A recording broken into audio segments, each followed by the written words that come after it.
5. That was the Let's longest one go. ever. I was thinking about it start, people go like 2, 1.5. Yeah. Yeah, I was thinking about that. But counting down, I'm like, yeah, it's a little bit harder. I get you though. But what's going on, everybody? Welcome to the stream. We are going to be talking about the.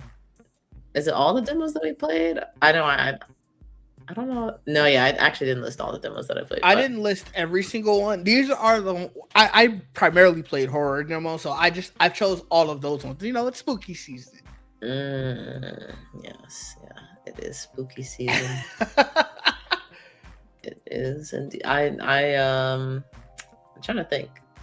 Played Reanimal. That was the scary one that I chose. I'm trying to think. Did I pick any other scary ones? Arc Raiders might of the ones that we're talking about might be the only one that's not necessarily a horror game. That's on my list. Yeah, you were deep in the horror, it seems. But yeah, we're gonna be talking about some of the demos that we played. I think many, if not all of which, you'll be able to find on both of our respective channels. Mm-hmm. So if you want to see some footage and the demo is not up, some of these demos are up, some of these demos are not. Or I should say, some of these demos are still up. Some of them have closed because Next Fest has concluded. Then you can see our footage to at least get a sense of the gameplay. Yes. But yeah, before we got into that, though, I did want to ask you, Didge, do a gaming wellness check and see what you've been playing as of late that you've been enjoying.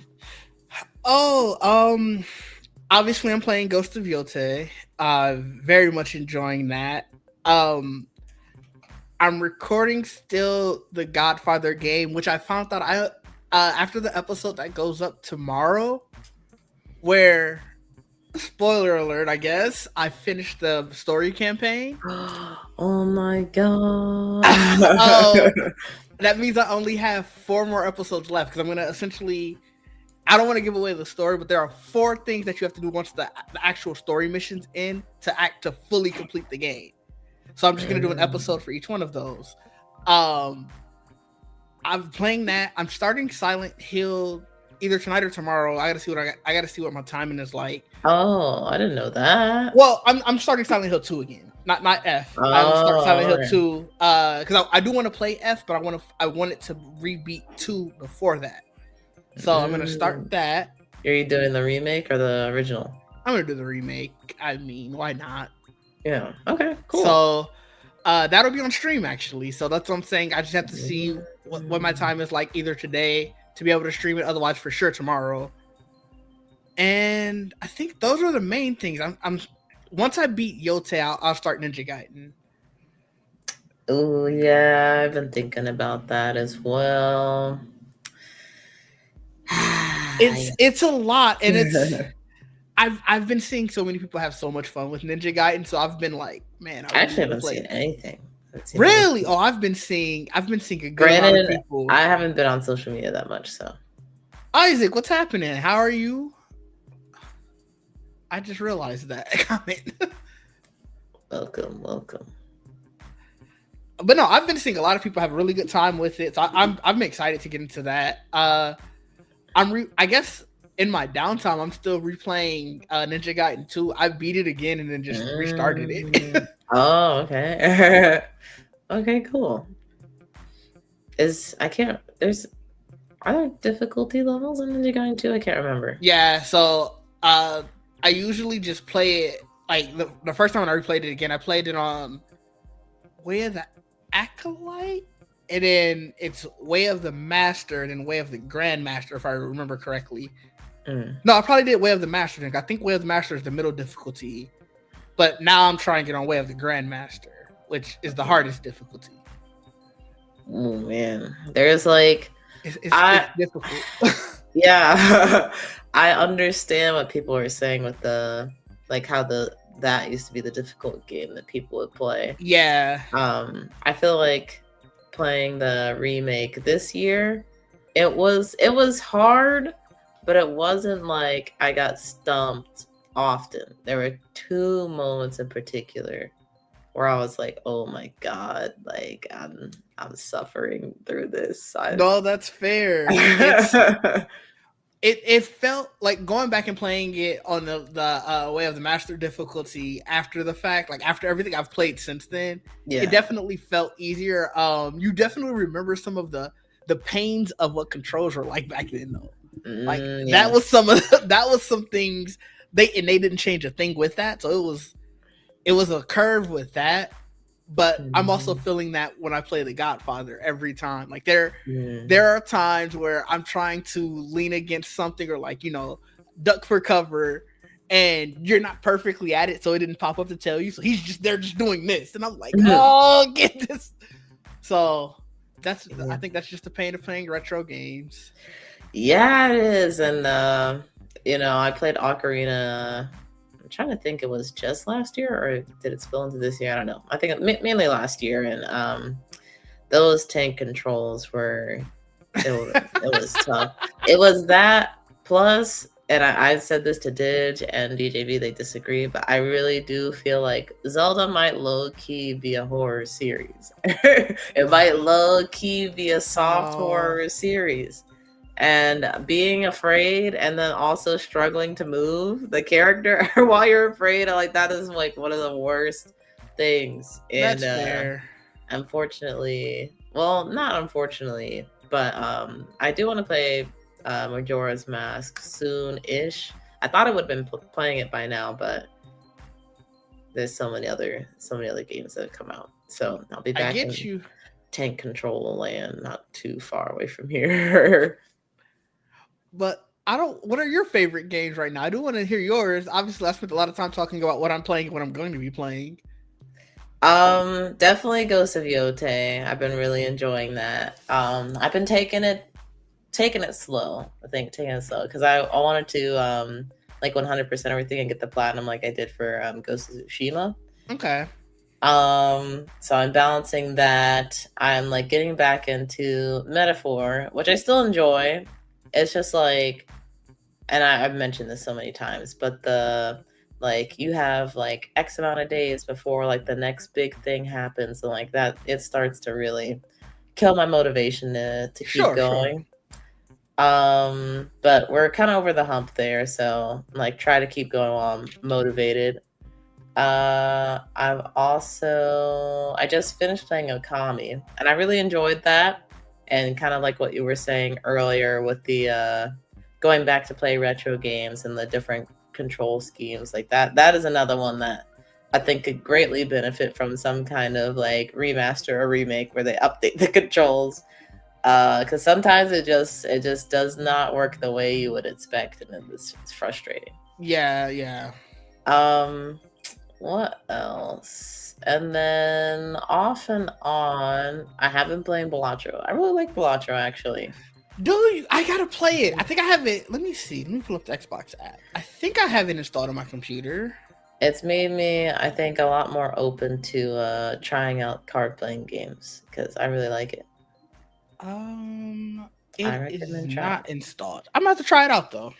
You should. It's really fun.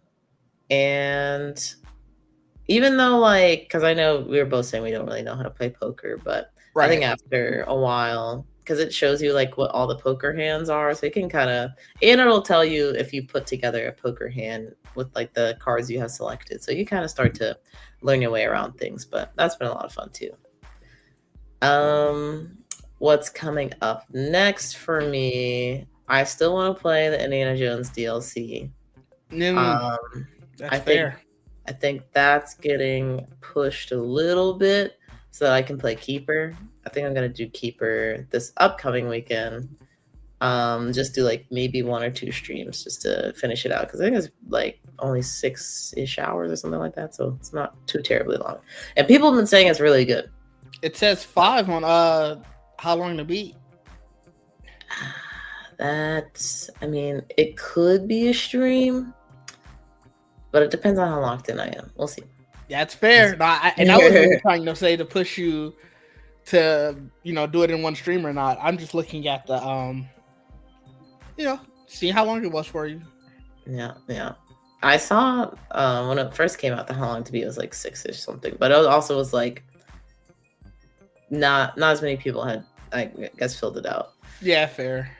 And then I do also want to play Ninja Gaiden, but I don't know how this is going to work, honestly. I don't think Ninja Gaiden. I think Ninja Gaiden 4 is only on the Series X and S and PS5. It's not on the One. That's a good question. Let me see. I would assume so. Which, if that is the case, I won't be able to play it when I go on my holiday break. And I don't know if I want to bring my big old brick of an Xbox back home. Is it not a cloud? Can you can play Xbox Series games through the cloud, right? Though. Yeah, you can. I was thinking, like, because I've streamed some games already. I'm like, would want to, I guess, keep people in the loop. Oh, fair. I don't know. It is not on the Xbox One. It is Series, PlayStation 5, and Windows. I would have thought so, but we'll see. I might have to no life a couple games before Thanksgiving and see if I can get that figured out. But that's me. Nice. I have nothing. I'm sorry. Oh, okay. I keep getting sidetracked because obviously this is your gameplay, so I keep getting sidetracked with seeing you there and then there, and I'll look at the wrong one. So it's me. When I saw your comments start coming up, I'm like, why are you saying my boy Joubert? I'm like, what's going on? I'm like, oh yeah, that was the bot. But all right, cool. Like, let me take that down for a hot second. So moving into Steam Next Fest. So for those that are not familiar with Steam Next Fest, it is basically an opportunity for a lot of indie devs to kind of have people come try their games. They'll publish like a demo, or there might be like a play test or like beta opportunity that people can jump into. And the event's only for, I think, a week-ish, or maybe I would say 10 days max. I feel like it goes through 2 weekends sometimes. I don't know. I'm like, yeah, I played it when it was available. Like, we'll say 10 days. We'll say it might be less. No matter of fact, it might be like Monday to Monday. See, I was thinking about that. I don't know. Listen. Steam puts this stuff up. Let me see. Hold on. Actually, they should still have the banner for Next Fest, October edition. They don't have the dates anymore. But they actually, if you go to Steam and look at the Next Fest October 2025 edition banner, they do tell you what the top 50 most played demos of the event were, which is cool. So if you Google it, you can find the page that does still have the dates on their banner. And it is October 13th through the 20th. So a week. Yeah, about a week. Sometimes I feel like it's a little longer, but I don't know. Maybe it's just like the amount of time I'm sitting here. I'm like, time it's all out of whack. Right. But yeah, Steam Next Fest, it's a good way to discover some new indie games. Also a way for a bunch of different indie creators to put their game out there to be discovered by a lot of people. And if you keep up with a lot of these indie showcases that I watch, or that Digi and I watch, a lot of them do end up having demos at Next Fest, which is really cool, and a chance for you to kind of try before you buy, but also think just support the indie community, give them some feedback, and continue to make things better. That is true. But yes, with that, I need to pull this up, but Dig will be walking us through his demo that he played, or not his demo, but the demo that he played. I wish it was my demo. That would be fun. That would be cool. Am I waiting till it comes up to start, or am I? Let me see. I got it. There we go. Oh, okay. So the first one is Valor Mortis, and this is a This is from, I guess, first off, it's from One More Level and Lyrical Games, who I think One More Level is the ones who did like the Ghost Runner series. So, honestly, this is way different than Ghost Runner. Because Ghost Runner, it doesn't. That's not a Souls-like game, and this is very much in its heart a Souls-like game where you are, I think, the like undead soldier from Napoleon's army. As you play through the demo, he has powers and stuff now. And I'm pretty sure he died and came back, but everybody else died and also came back, and they're now essentially zombies. And what I liked about this was it definitely has a sense of challenge to it. It's very much like if you are a fan of Souls-like and you wanted something different with your Souls-like game, this doesn't feel like any other one, especially just because it's not in the same type of setting, the like medieval setting or like the 17th century Renaissance top style. It's very much like set during the, I think Napoleon was 18th, 19th century Europe, but it's like you can tell from the way that like you're using sabers that are very much true to the time. The gun that you get is very much true to the time. You don't have like these fantastical weapons. Now you do get fantastical powers, like I was able to light people on fire.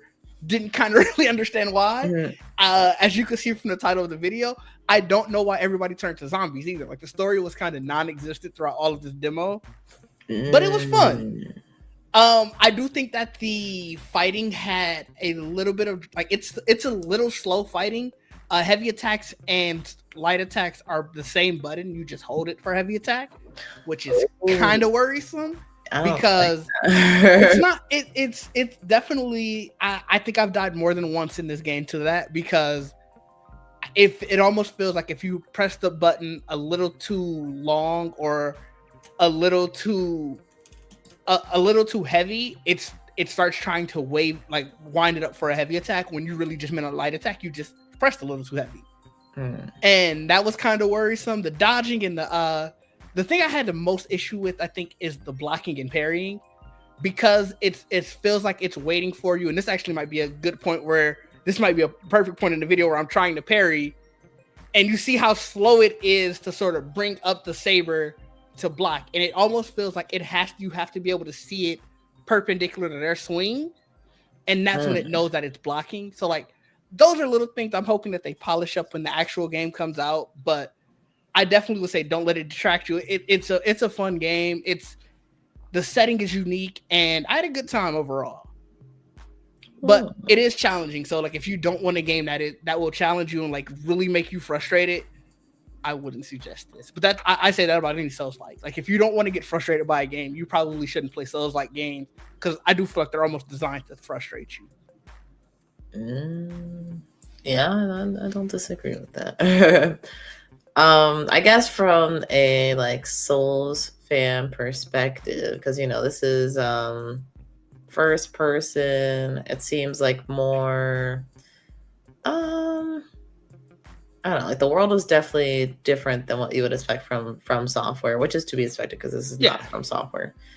It seems more like a action adventure-y kind of setting, to be honest. I guess I would have called it an action adventure if they weren't so explicit in saying, yeah, this is a Souls-like game.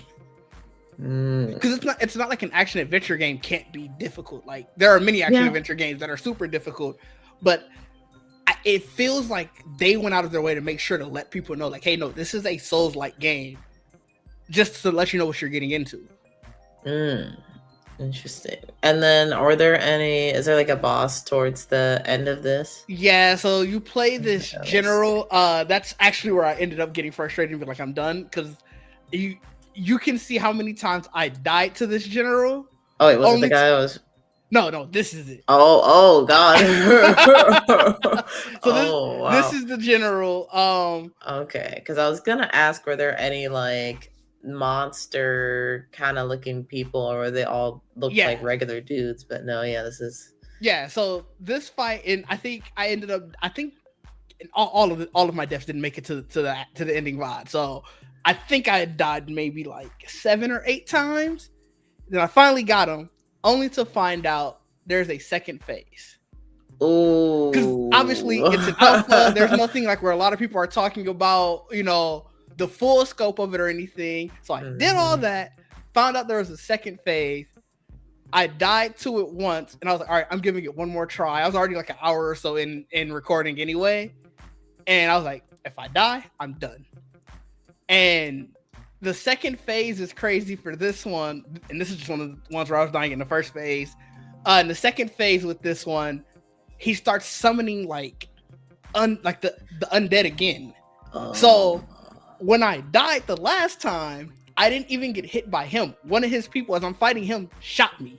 And I was like, oh, no. And so I ended it. And it sucks because, again, like I said, I think Souls-likes are designed to frustrate you like that. I tried to come back and play it the next day. And I did my times wrong. So I missed the end of the playtest. And I was so sad. Because I felt like, you come back, you're calm. You can do this. Yeah. And it was just a case of I did the time zones wrong. They were showing the times in I think it was in London time or something like that, like GMT, and I just did the math wrong, and so I missed it by like an hour and a half. Oh. So don't let the frustration that you'll end up seeing, like you could tell I don't have a smile on my face right now, but that's you playing the game. I think once you get into a boss fight, you're not in there smiling and doing all that. I had a phenomenal time with the game, like figuring out the way that you needed to beat him, and like being able to use the gun. I think at some point, you're gonna see me shooting fire at him and stuff, and like just doing all of those. It was fun, but I say give it a shot. And then I think my last question for you. Oh, so we did see the menu briefly pop up. So is the leveling system similar to how you do it in Dark Souls, where you like have attribute points, or is it more like a skill tree situation? Or yes, I wish I knew a time step for you where I was doing that. Let's see, was it like more early on? Actually, it might be right after this. I did some leveling up in the middle of this. Because every so often after you die, you get a little bit of extra points. So that's nice. I wonder, did I cut it? I might have ended up cutting it. But it is like Dark Souls, essentially, where you put so many of those 1275 in the corner. That's like those are like the points that you would use to get to the next level. And then every time you're able to level, you can put it to one of the different skills. Okay. So let's see. Yeah, so in order to level up, you have to have so many of the catalysts is what they're called. And then you just put it into one of these. And then when you die, do you drop catalysts? You do. You drop them, you can go pick them up. Typical, like I said, typical Dark Souls, typical any Souls like where every time you go back to the lantern, you can rest up. You'll get your I forget what they're called, but the thing in the left corner that I have 3 of right now, you can get those, and essentially once you use it, it goes away. But when you go back to the lantern and rest, it'll restock. But all of the common enemies will become, they'll be back. Oh yeah, okay. Okay, interesting. So yeah. This is Valor Mortis. I definitely think it's a game worth playing. Like I was saying at the end of this, this is one I'll for sure be keeping. It's already on my wish list, but I'm going to be keeping up with it, especially if they do nothing like another playtest because this is pre-alpha apparently. So theoretically, they'll have to do like they may do an alpha beta or an alpha test, but more likely they'll at least still do a beta test before an official release, and I definitely want to keep up with it and just see where it's going to go from here, because for it to be pre-alpha, it felt pretty damn polished to me. Yeah, I was about to say, this doesn't look like a pre-alpha at all. But yeah, to be honest, like you can see it here at the bottom. I don't know if they just messed up and put that and kept that there, but I noticed it right before I was ending, and I'm like, this doesn't feel like a pre-alpha. No, yeah, that might just be left from the actual pre-alpha or something. I don't know. Unless it is, some of the, like I said, the slowness of the dodging and parrying and like how it felt like it was that could have been a little bit more fluid, unless that's what they're looking at. And so, like, I did put that in all of the stuff. You know, they had like the little questionnaire at the end, and I did make sure to put it into that. But we'll see. It's on my list. I think it should be on you guys' as well. Oh, nice, cool. Yeah, it looks interesting. Let's see. The next one we got, try and pull this up, is Crash Out Crew, which Digi and I did play the demo together. So this is developed and published by Aggro Crab, and for those that may not be familiar with Aggro Crab, they worked on Another Crab's Treasure. They collaborated with Landfall to make Peak. So, you know, they are killing it this year with the games. And I think this one is definitely going to be another game that people look forward to. For my like Steam Next Fest video, I'm like trying to summarize these games within like a few sentences. And I think my summary for this one was like overcooked with forklifts, pretty much. Like, it was a lot of fun. Digi and I almost completed like all the levels in the demo, but I had a mistake in there, and you know, sometimes people make mistakes, but that's okay. I could definitely see us playing this, and I think you could play up to 4 people as well. Yep. So yeah, it was just really fun. Yeah, this is firmly on my wish list, like to the point where I just need a release date, and I'll be getting it. I'm going to be making sure that friends get this, because I had a great time with it. Like all of the different, like the I guess like the obstacles they included, like when the lava was popping up, or like they're shooting meteors. Yeah, the bees. Oh man, the bees wasn't even an obstacle. That was just stage design that was painful. Like, but yeah, that one was it's definitely fun. I hope they do more stages like the bees one, or like the chicken one, where like the chicken, if you have it sitting around for too long, it starts running around. Remember, our chicken was catching on fire because of the floor was turning into lava. Like it was chaotic. It was chaotic with just the 2 of us. I can only imagine what it's like with 4 people. I know. I was thinking about that, and I was also thinking about the fact that, like, you know, there is a mechanic in the game where you like crash out, which is essentially your character gets so stressed that they just lose control and start like spinning around and doing stuff. And I feel like, at least for at least for me, I don't think I crashed out that much. And I don't know if it's because there was only 2 of us, so we weren't really that close together to make each other crash out, or if I was just that good at dodging stage obstacles. I don't know.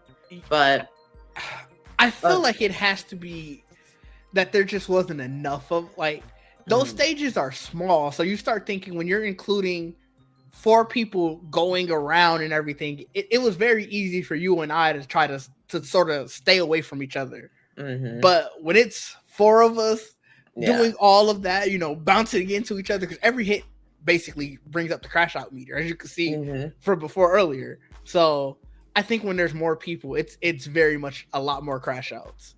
Yeah, and part of me is curious, I guess, how that would affect the way that I view the game, because, like, you know, without the crash outs, it's just like us like trying to, oh man, I remember doing that.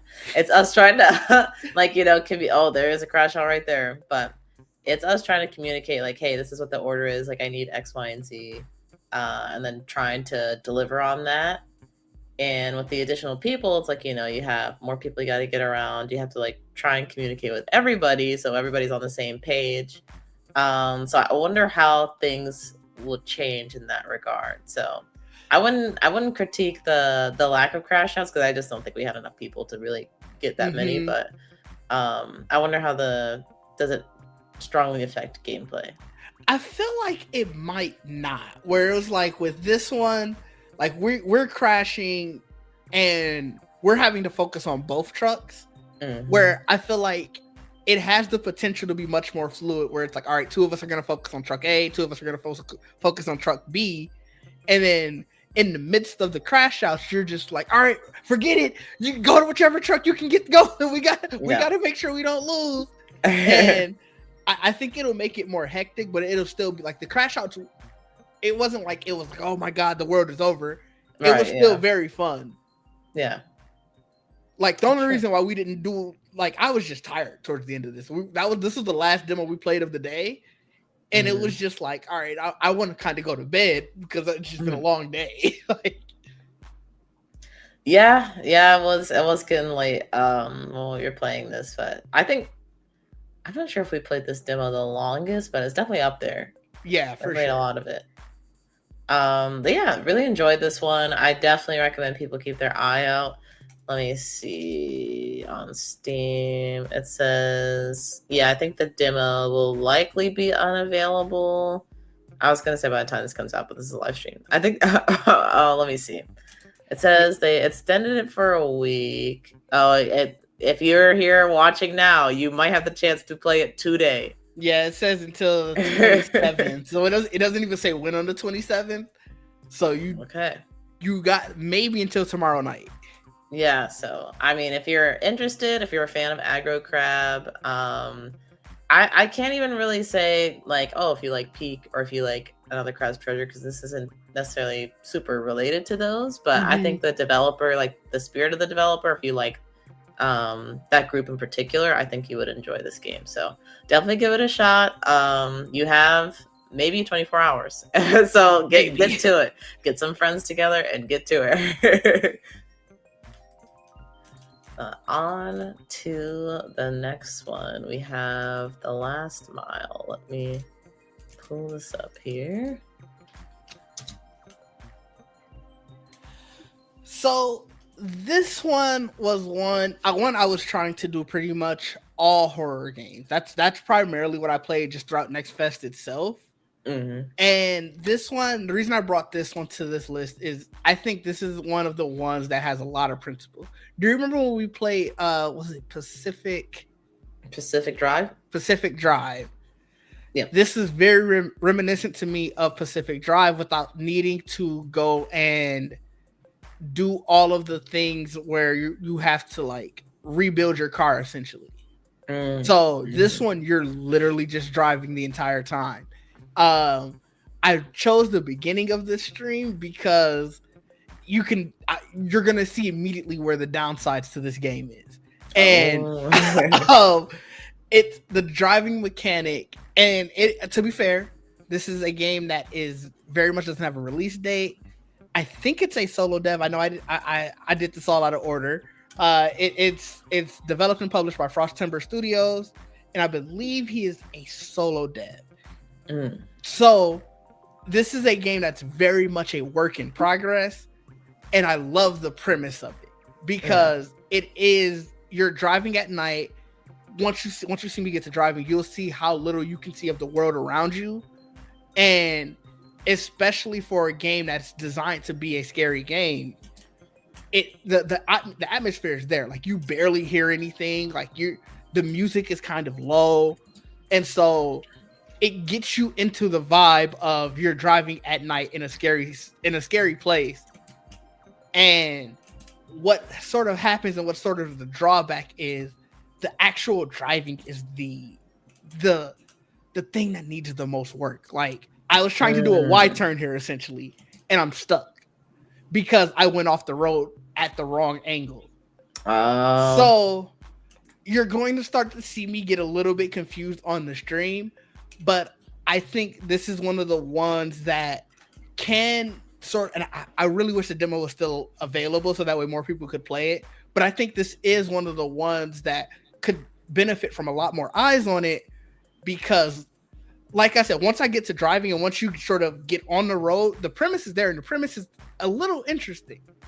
Like I said, it's I can't imagine this being a game that's sort of like full price or whatever. But for an indie game of saying, hey, we just want to scare you up and show you how scary it is for driving at night, it does that completely. Yeah, they definitely got the right subject matter because driving at night is scary. And it's raining. Yeah, it's raining. And so essentially, foggy. Yeah, basically and there's a story interwoven throughout all of this where essentially I thought I was supposed to be going to a gas station. I never got to this gas station. Like he kept coming up with different things, and we would, before we get to where I initially swear I said we were going, we done changed locations like 5 times where we're trying to head to. So you lost. Yeah. And that was the other thing. Like, it felt like, okay, now we're lost. We're lost at night in a scary place. Stuff is popping up. Stuff is popping into the road. Cars are coming in the lane they're not supposed to be. It's chaotic. It's scary. But like I said, I think it just needs a little bit more polishing, and that's sort of what I'm not gonna act like I wasn't a little disappointed that it wasn't better, but this is one of the ones that I do want to keep up with because I do want to know a little bit more about. Like, you just saw me die there. You die? Yeah, so you essentially black out. Like, your stress gets to you or whatever. What's going to frustrate me later in this video, and I don't think we will be around long enough to see it, I don't know if it's because I turned the wrong way the first time or what, but that's the direction you have to go. I was gonna say, I'm like, what other direction was there to go? So it was an interesting one. It was worth the conversation because of that. I just kind of I left this game wanting more, and I'm expecting that we'll get it in time. It's just a matter of where does it go from here. Yeah, I'm definitely, because with Pacific Drive that you mentioned earlier. I actually don't even fully remember what the objective is. I think you're trying to get like across the country, basically. Yeah, I think so. And you have like a rundown car, and there's also like an apocalypse, like an alien apocalypse or something happening. There's a lot going on Pacific Drive. But what ends up happening is, I think either you tap into a radio or you pick up a radio where you're able to communicate with someone, and you're like, they're like, hey, get these things to upgrade your car. Then you can go to these different like workstations and help me out, and I'll help you out in return by like guiding you across the country, basically. So you kind of what the objective is there. It's ultimately to like get away from the craziness that's going on, but you're able to like upgrade your car and like add all these different enhancements and kind of make the car your own, which is pretty cool. So with this one, I'm curious, I guess the main objective is just to like get out alive. I'm not totally sure. But what are the other I guess game mechanics outside of driving? Like, I see like there's some stuff on your screen. Yeah, so you got a cigarette. It seems like it sort of helps your like your sanity. Like, I guess when you're stressed, you stress. You just start chain smoking. Yeah. The last one, so the one that I have 0 of originally, you find a gun. I never got a chance to actually use it because it's like I don't know what I was supposed to be shooting at, and in the middle is the energy. Yeah. So that way, like sort of like the electronics in your car and stuff like that. And so one of the things that drew me to this game originally was they were saying that every decision you make sort of changes the game. And now that I'm thinking about it, and I was saying that like I went the wrong way or whatever, I think I was trying to look and see if it was just too dark or something. I think I didn't fully understand what was going on with my screen or whatever, but so I wonder if it really was okay. I turned right first time. I did it again in this run through, and so I wonder if he's like, oh my god, I'm lost. I'm getting more and more. He's getting more and more flustered because the tagline for this is that it's the same story, different journey, and that's when they talk about how like everything that you do sort of influences where you're going with the game. And I guess it makes sense then as you talk about like how I never got to the gas station. I wonder if that's because as I'm listening and I'm just sort of seeing the arrows in the road, it's not necessarily telling me, hey, you have to go that way. But if you want to go to this one, you could. If I would have just followed sort of where I was going originally, maybe I would have made it to the gas station. And so if I look at it in that lens, it makes it a lot more interesting. It's just, I do kind of wish they would have explained a little more. That's fair. And like you were saying earlier with some of these demos, especially for like a solo developer, sometimes they don't have like this is what's going on with the story at the moment. That's like a later edition, like later version of a demo or something like that. So hopefully maybe they'll update something like that later, even if there isn't a story and it's just like, just survive driving at night. Like at least say that, Yeah, that's fair. Cool. And anything else you want to add about this? No, I mean, I think I've pretty much set the highs and lows of this one. The only other thing I wish they would have had is like a dedicated soundtrack, and I think that was probably by design. But I love to drive listen to music. Yeah, I was gonna say it'd be cool if they had like I don't know if you can actually do this in games, but like a Spotify plugin or something you like put on your playlist. Oh, that would be fire. I mean, it would suck for stream, obviously, but that would be fire. Yeah. But no, that's pretty much it. This is Last Mile. Oh, cool. Be on the lookout. Check out the Steam page to know more. Yes. All right. So this is another one that Dig and I played together, actually. And I selected this, and it's spooky. This is Reanimal. This is by Tarsier Studios, I think is how you say it, who are the creators of Little Nightmares 1 and 2, before moving on to other projects such as Reanimal. And it's published by THQ Nordic and Amplifier Studios. And I think for anybody that's a huge fan of the Little Nightmares series, I think you'll feel right at home with this one. From what I have read about the game and what the creators have described, it is a more mature and like darker perspective on like their classic Little Nightmares gameplay, where it's like small child in like a big adult world or a scary adult world. And you do get to experience some of that in the demo, although I'm like at the point that we got to, I'm not sure how. Or let me rephrase. I feel like it's pretty similar to Little Nightmares in terms of like just the scariness and the darkness of things. Granted, I think this is like the very beginning of the game, so there's definitely more to come there. But for anybody that's expecting something different for the demo, it is not going to. They're not going to get into the meat and potatoes of things yet, I don't think. But yeah, I enjoyed the demo. I played Little Nightmares 1, and I enjoyed it. I was scared and haven't played 2 yet, but I still had a good time with it.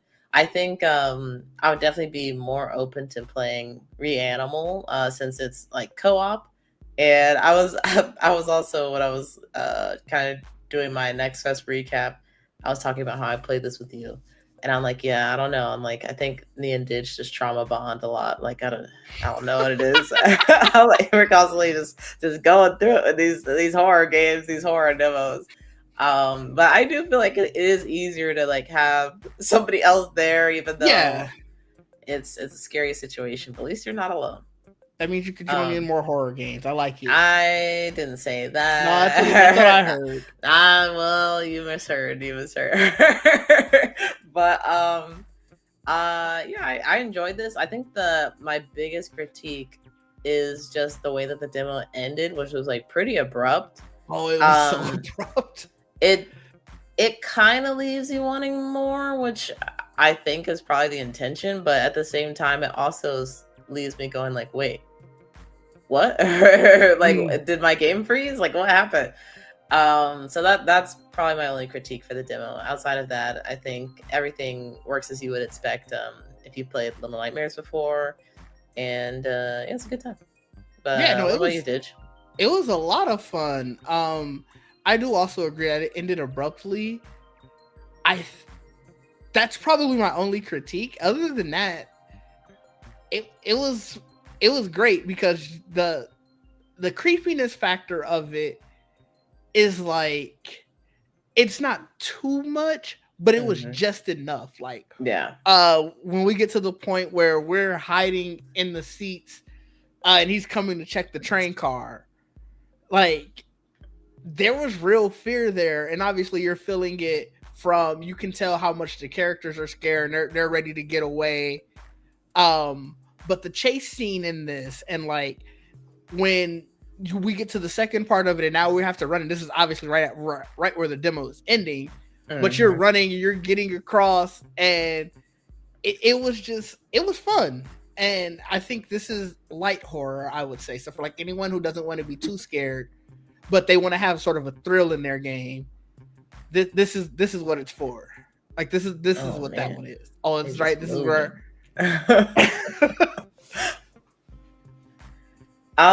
Yeah, I feel like at least the impression that the developers have given with their interviews and different like spotlights is that they do want to push into more scary horror, which at least me personally, I thought Little Nightmares was kind of scary. But I think they do want to take it to like that next level. Yeah. And I don't necessarily think that was on display here just yet. So, but obviously, as you can see, this band moves in very like off-putting and inhuman ways. So there's always still that like creepiness factor to it. Yeah, not only him, like I don't think it was this part, but when the bodies were slithering across the floor after us, like that was another part where it's like, this is eerie, this is scary. But the reason I call it like low stakes scary, where it's like you're in and out of it so quickly. It's not like you had like jump scares left and right and everything. Like yeah, it's definitely played to where it almost feels like child scary in the fact of like how scary the big world is. Oh yeah, I definitely agree with that. But this demo, I believe, is they're extending the demo period, and they extended it on the 24th. Let's see. Plans to deploy a patch. The demo experience after initial community feedback. Oh, they don't say when. Oh, it's extended indefinitely, actually. So you guys can play it at any time you would like. Oh, nice. Yeah, so grab a friend, or you could play it solo and test out Reanimal. The demo's pretty short. It's like maybe 30 minutes. Yeah. So you can get through it pretty fast. Definitely, if you can, try to convince one of your friends to try it with you. I feel like that made it even just so much more fun. All right, so on to the next one. As I pull this up. Ooh, this one is the 7 Enchantments. So this one was fun. This is another horror survival game by Revolt Entertainment, which apparently is a Georgian video game company. So Georgian as in the country, obviously. And essentially here you play the role of like a scammer exorcist. His name is Yosef. And you're trying to figure out what happened to the people in this village. Basically that they hire you to like, hey, you know, we know that you're this world-renowned exorcist. They don't know that he's a scammer, obviously. So now he's trying to uncover this mystery, and you sort of get the vibe where prior things that he was exorcising never had anything to do with like actual occult or like demonic stuff. And this one is very much different in the fact where stuff is happening. Like, so like you get like these. What this is sort of describing, I think I probably just chose a bad time to send you the link to timestamp it at, is you have these things like there are ritual candles that allow you to sort of banish the thing that's at. Oh, this is all me trying to get out afterwards. So this is probably perfect a part right here. Okay. And so what you'll see is in the distance there's this. It's a monster. It might be a demon or whatever, but you're trying to basically uncover what's going on in this town, and it sort of leads you through it. So like when I got to this place, he's looking at the stuff like for the actual ritual. I'm just trying to get a key to get into the house down the road, and then I got to sneak back to be able to get there. And then, you know, so it sort of leads you on to more the next things, like next step by step. And this is for anybody who likes a game like Phasmophobia or Devour or, you know, any of the games in that sort of genre. And I do like those games. So this was one that I had a good time because there's a mystery aspect of it. You're trying to figure out, well, what went down at this house? How do you get into how do you get into it? Then you sort of have to explain what happened. And unfortunately, the demo ends before you can get to that point. I think because I'm assuming you're probably doing mystery by mystery by mystery, or it just all starts this one story. But the meat and potatoes of the game is definitely trying to get around where the monster is sort of hiding out. And I will say I think an easier time at the beginning, and that's probably just sort of to lure you into some false safety. But so you see the thing right there, and I knew where to throw the stuff to sort of make my way around back to the house. And then once you're in the safety of that area, you don't have to worry as much. It's just getting into the other parts of the house. So what are you throwing? Rocks. Oh, it's like a distraction thing? Yeah, so I don't know if it didn't really explain well enough if it had to hit a tree or not, but that's what I was always aiming at. Now, whether or not it would hit or not, that's different. But I was always trying to throw the rocks at like a tree or something, or just something far enough away from me, because it does hear you. Like if you're just taking steps or if you're running, it does hear you. You can sort of see its head sort of turn and stuff at you. So I was always in the mindset of I want to keep this looking that way as I run that way. So things like that, like the ritual candles sort of banish it away from you. Regular candles are just regular candles. And then obviously you saw me holding a lantern, but it can see those a lot better than anything else. So like it can see the ritual candle too, but because of the ritual on the candle, it's gonna banish it. So it won't come up to you for that. Rocks, obviously, it can hear just rocks. If you step through like logs or like step through sticks or like through the bushes, apparently it has a really good sense of sound. So I just made sure to steer clear of those. You're gonna see it look it's looking choppy moving, and that's because of me. Like it's not the game isn't choppy in the flow of it. I'm just taking step looking.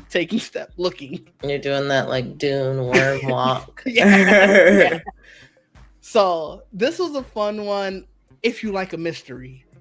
If you don't want to have to figure out a lot of stuff, maybe this isn't the game for you, because it is a lot of, are you looking at everything in your surroundings, and then you might see it there. Like there's going to be so many parts if you're watching this where I overlook something and I go back and like I'll see it the second time.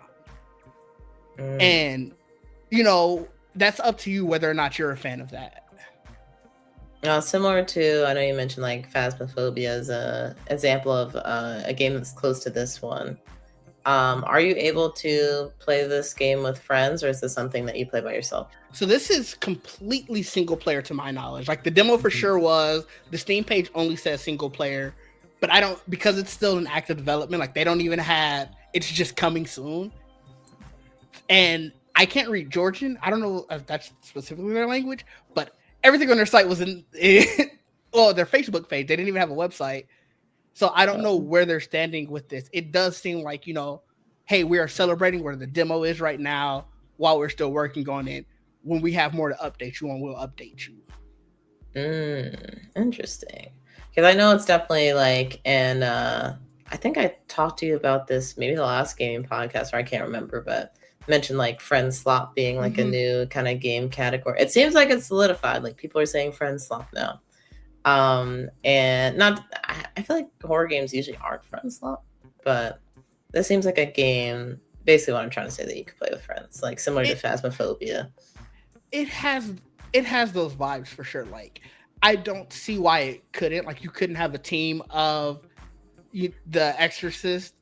I don't know if that's a thing or not, but it wouldn't shock me if they were to introduce multiplayer, just because this is the core of the game. Like you are trying to figure out how to get to the next area each time, but the core of the game is getting to there. Yeah. So this is. Yeah. Go ahead. Sorry. I was gonna say I could definitely see like, if you and Trayvon played it for that. I'm not gonna put my name in there, but if you and Trayvon played No. and you're like, all right, Trayvon, like you go to the left, I'll go to the right, and then like you can like run around, like make a little bit of noise. I'll like get closer to the house or like whatever the clue is, and kind of like distract them that way. And then if you guys aren't near each other, then you guys could use the rocks or something. Like I could see that being like you can make different strategic plans if there's more people involved too. Yeah, definitely. Cool. But yeah, I don't think I have too much else on this game. I would say, like I said, if you're a fan of mystery, this is one that you should pick up. Just because there's definitely a lot of mystery. It does not spoon feed you into what you're doing, and whether or not you are turned off by that, I think is going to be the thing that drives whether or not you would enjoy this game the most. Nice. Let's see. What was it? It was the 7. Oh yeah, sorry, the 7 enchantments. Check it out. The demo is actually still available. Let me see if it's. I'm assuming the demo should be just available. Like even though they highlighted it for Next Fest, if I look at their events and announcements, it officially went live back in July. So it might have just been something they participated in to get to continue to get more eyes on. Okay, well, this will be a good opportunity then. Cool. Let's see. On to get ready. This is a long title. This is the remake of the end of the greatest RPG of all time. And it's developed by CoinDrop Games, and then I believe they have the creators that are part of CoinDrop listed as part of the developer list too. And it is published by Glutchik Games. I don't know if that's how you say it. I'm sure it's probably not. I apologize. But I actually really enjoyed this. I think it's pretty interesting. It's a very meta RPG where basically, let me see if they have a good summary here. Yeah. Yeah, I'll just say the whole name again. The remake of the end of the greatest RPG of all time is the last hour of a lost, non-existent, in parentheses, JRPG remade with director's commentary, the digital manual, and archival footage. It's a deduction puzzle game made from a JRPG that holds a dark secret. And so with the gameplay and the way that you approach attacking different enemies. So as you can see, like on the screen, there is a manual for the game, which immediately makes me feel very nostalgic because I remember the time when we used to get game manuals. And it's interesting that even in a lot of the game cases, if you still collect physical games today, they will have the little pins where a manual would be placed, but there's just no manual. But what's really cool about this game is you can pick up the manual and obviously like it'll tell you like this enemy is weak to fire, this one enemy is weak to acid. So then when you see them, you kind of know what to do. But the other thing that I didn't get so much into because I didn't have enough manual pages is that there are combos that will help you defeat certain enemies a lot quicker. Or some enemies actually require you to do a combo in order for you to beat them in the first place, which is interesting. But there's also like secret rooms, which is, I feel like something that's a little bit more retro in like game design wise versus today. Like I feel like it'd be kind of hard to find a secret room in a modern game today. But back in the day, they had to have those dev rooms so they could easily like get into the game, like figure something out or tweak something and then get back out. Now I think they're much better hidden. But you're able to actually like step into some of those dev rooms in this game. And there's actually like little hints, whether it's talking to certain NPCs, like, hey, you should check out this area, or like this thing is happening in the game, like maybe you should investigate. That's really interesting. And there's a trivia, I think it's an owl.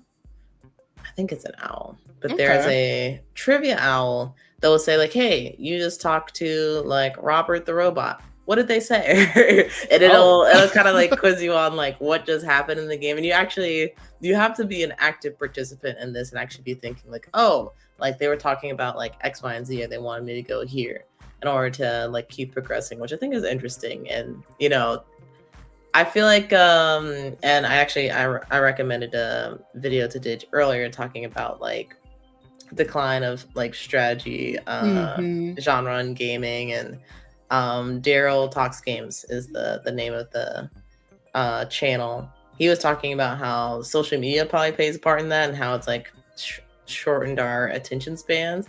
So for this to kind of go the opposite route of shortening your attention span and be like, hey, you better pay attention or you're not going to be having a great time here, I think is interesting. But I personally like it. I like having a challenge like that. Let me see. Let me get into some gameplay. Oh man, I got Trayvon. How's it going? Welcome to the stream, Trayvon. I didn't see him. I didn't either until just now. Oh man, I was stuck on this boss for the longest time. What is it? Is it like a? So it is I think it's a bird. You wouldn't think it is. Thought it was a boiler. Like it has a clock on the side. It looks like it has like steam coming out of it. I think it's a bird. Interesting. But so there are a couple of hints that you get before you get into this. Let's see, boss area, and also I think a lot of interesting references too. So let me see. Chrono Beast. This is definitely. So that is something that, let me see. It was at the beginning of the demo that you don't have the information that you need to beat it. So you end up losing to the Chrono Beast. But now I wonder if you go back and you start the demo from the beginning and since you already know the code, you can beat the Chrono Beast, like what the results are. I wonder if they're different. Interesting. But so you can see there's like a log off, there's load save. So the way that the game is set up is like very meta, because you're basically playing somebody else's save, and you'll often see like heroes say like file to Jacob. And that was actually a Trivia Owl question, like whose save is this? What year was it that they played the game? Because you can see like they saved in 2024 or something. Yeah. That is wild. This is interesting. I had popped in when you were playing this, and I guess is there a part where like you're talking to real people? Because it came in, and I saw it like it had real people look like they were interviewing them or whatever, and I was like, all right, this is in the demo. I wonder what she's watching, and I got pulled away to something else. So there's like so many interesting facets of this game. So right here, you see I'm like standing next to a speech bubble, and it will play developer commentary. And I think like I said, there's so many levels to it. So you see there's a Gmail. I think that's actually an active Gmail that you can reach out to. They also have a website that talks about the game, and they let me see if I can pull it up. There's a like meta commentary to this where in the Steam page they say like, this is they give director's commentary of the last hour of a game that never existed. And you're actually able to watch video files from the actual developers of the game talk about developing the game. But there's also like a little bit of a mystery element because they tell the story of like, hey, we're developing this game. Somebody hacked us. They published the game, put up a Steam page, and we can't take the page down because this is technically not our property. Because they were the stories that they're remastering a game that they played as kids, right? And like kind of modernizing it, so they don't technically own any of the IP or anything like that. Let me see if I can find. Oh, here we go. This might be the part actually where I had chimed in. Yeah. So as you can see, I was looking at the comments, and I was like, "Wait, what just happened?" So there's you can find manual pages, and you can also find videotapes like this, and that's kind of like the director's cut like commentary that they mention in the game, but it also hints at like different things you can do in the game. For example, there's a video clip that you watch where they say like, oh, this is the dev room right here, we have to make sure to block this off, and they point somewhere on the screen So then when I got to that room, I'm like, oh wait, this is where they said the dev room was. Right. And I'm basically like rubbing myself up against all the walls to try and find it. And then I finally found it. I'm like, oh, like that's sick. So That's so meta. yeah, it's very, very cool. And I'm very curious to see like what the rest of the story is, especially since like there's this third party that is for some reason publishing their work, like trying to do all of this stuff. Like I wonder what the story is around that. So there's kind of two stories going on. There's like the actual like JRPG story, yeah, and then there's like what's happening in real life as a result, and kind of they blend together a little bit. So let me see. I was gonna show you. We were talking about the bird boiler thing. Well, Trayvon, glad to hear you're doing good. Yeah, I can't see the chat, Trayvon. I'm not ignoring you, but glad to hear. Well, I'm also just waiting for a moment when you're doing something to not derail your conversation. No, you're good. Let me see. I think I pulled the manuals. So as you can see here, the game kind of starts to break down a little bit. Right. And then you have this character. And this character, there's actually a page for him in the manual that I thought I pulled up. Let me try and find. Oh, here we go. So you can see this is the same character, Lorne, and they say that the hint is it's not about weakness. Because as you can see, all the other ones, the way you beat them is using weakness. Yeah. But for Lorne's boss, it's the Chrono Cube. That's what it's not a bird, I guess. I don't know what it is. But that's what it is. I don't know. But they give you like little hints as to how you're supposed to beat the enemies. And so I was on this fight for the longest time because I'm like, okay, the Chrono Bird's weakness is electricity. So clearly I should use anything but electricity to fight the Chrono Bird. But that's actually not how this boss fight worked. I don't want to spoil it because this is like more so a puzzle. Well, it's a boss puzzle, I guess you could say. Sure.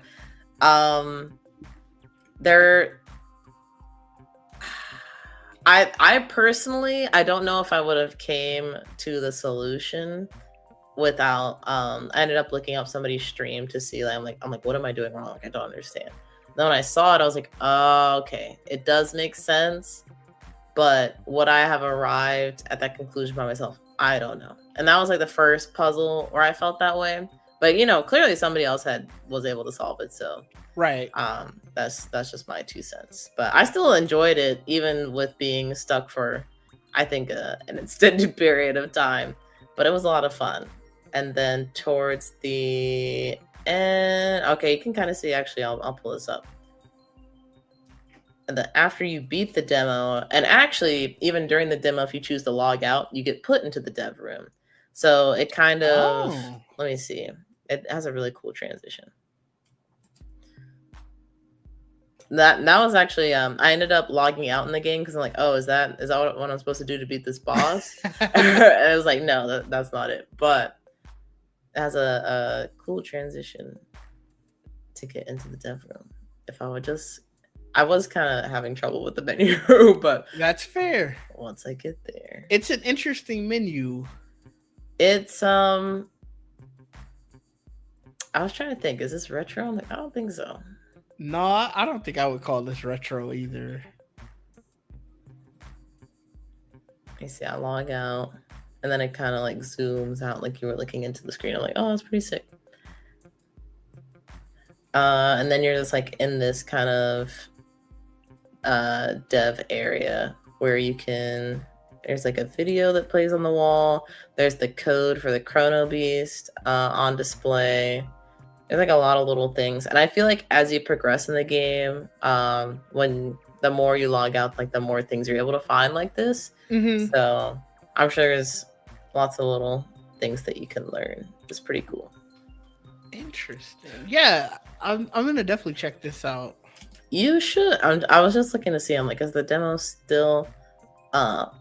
It might be. They didn't say that they were taking it down.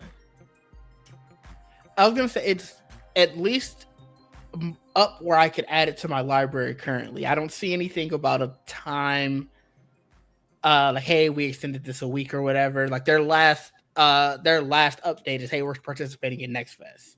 Yeah. So I think you might still be able to try it. I think it's really cool actually. I'm like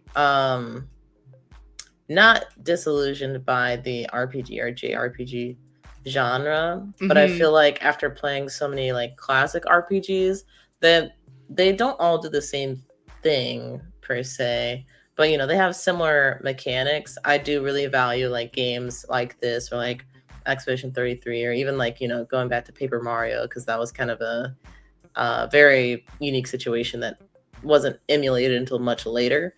I really start to value like these more unique perspectives and like mechanics in these games because you know there's a bajillion different RPGs, so you gotta try and stand out in some kind of way. That is fair.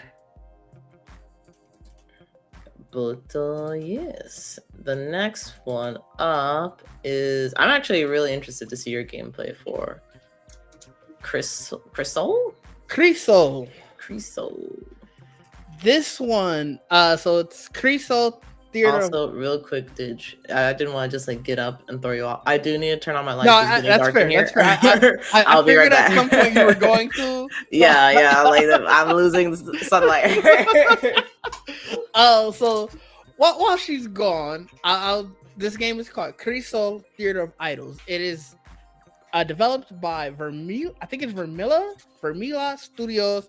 It's published by Blue Mouse Games, and honestly, off rip, I'll let you guys know this is for sure my favorite of all of the Next Fest games that I played. And I know I have a few more that I'm going to talk about, but this one is for sure my favorite. And what's so interesting about this game is every one of those bullets that you see I'm shooting, they're essentially blood. So like, once I run out of ammo, in order to reload, you're going to see my health bar go down because I have to take some of my blood in order to get more ammo. So obviously, on 2 levels of trying to keep your health up, you have to be a good shot, which as you can see, I'm not the greatest shot, but you also have to dodge those hits. And like, you can melee weapon, but you saw how melee wasn't. I bet it gets stronger like when you have better weapons and stuff, but the melee that you start out with, or unless I just wasn't aiming over and over, unless I just was not aiming great, melee was not your friend. And like eventually throughout the demo, you get a shotgun as well that takes out a little bit more health, and your way of regenerating that is you're going to see this is perfect timing.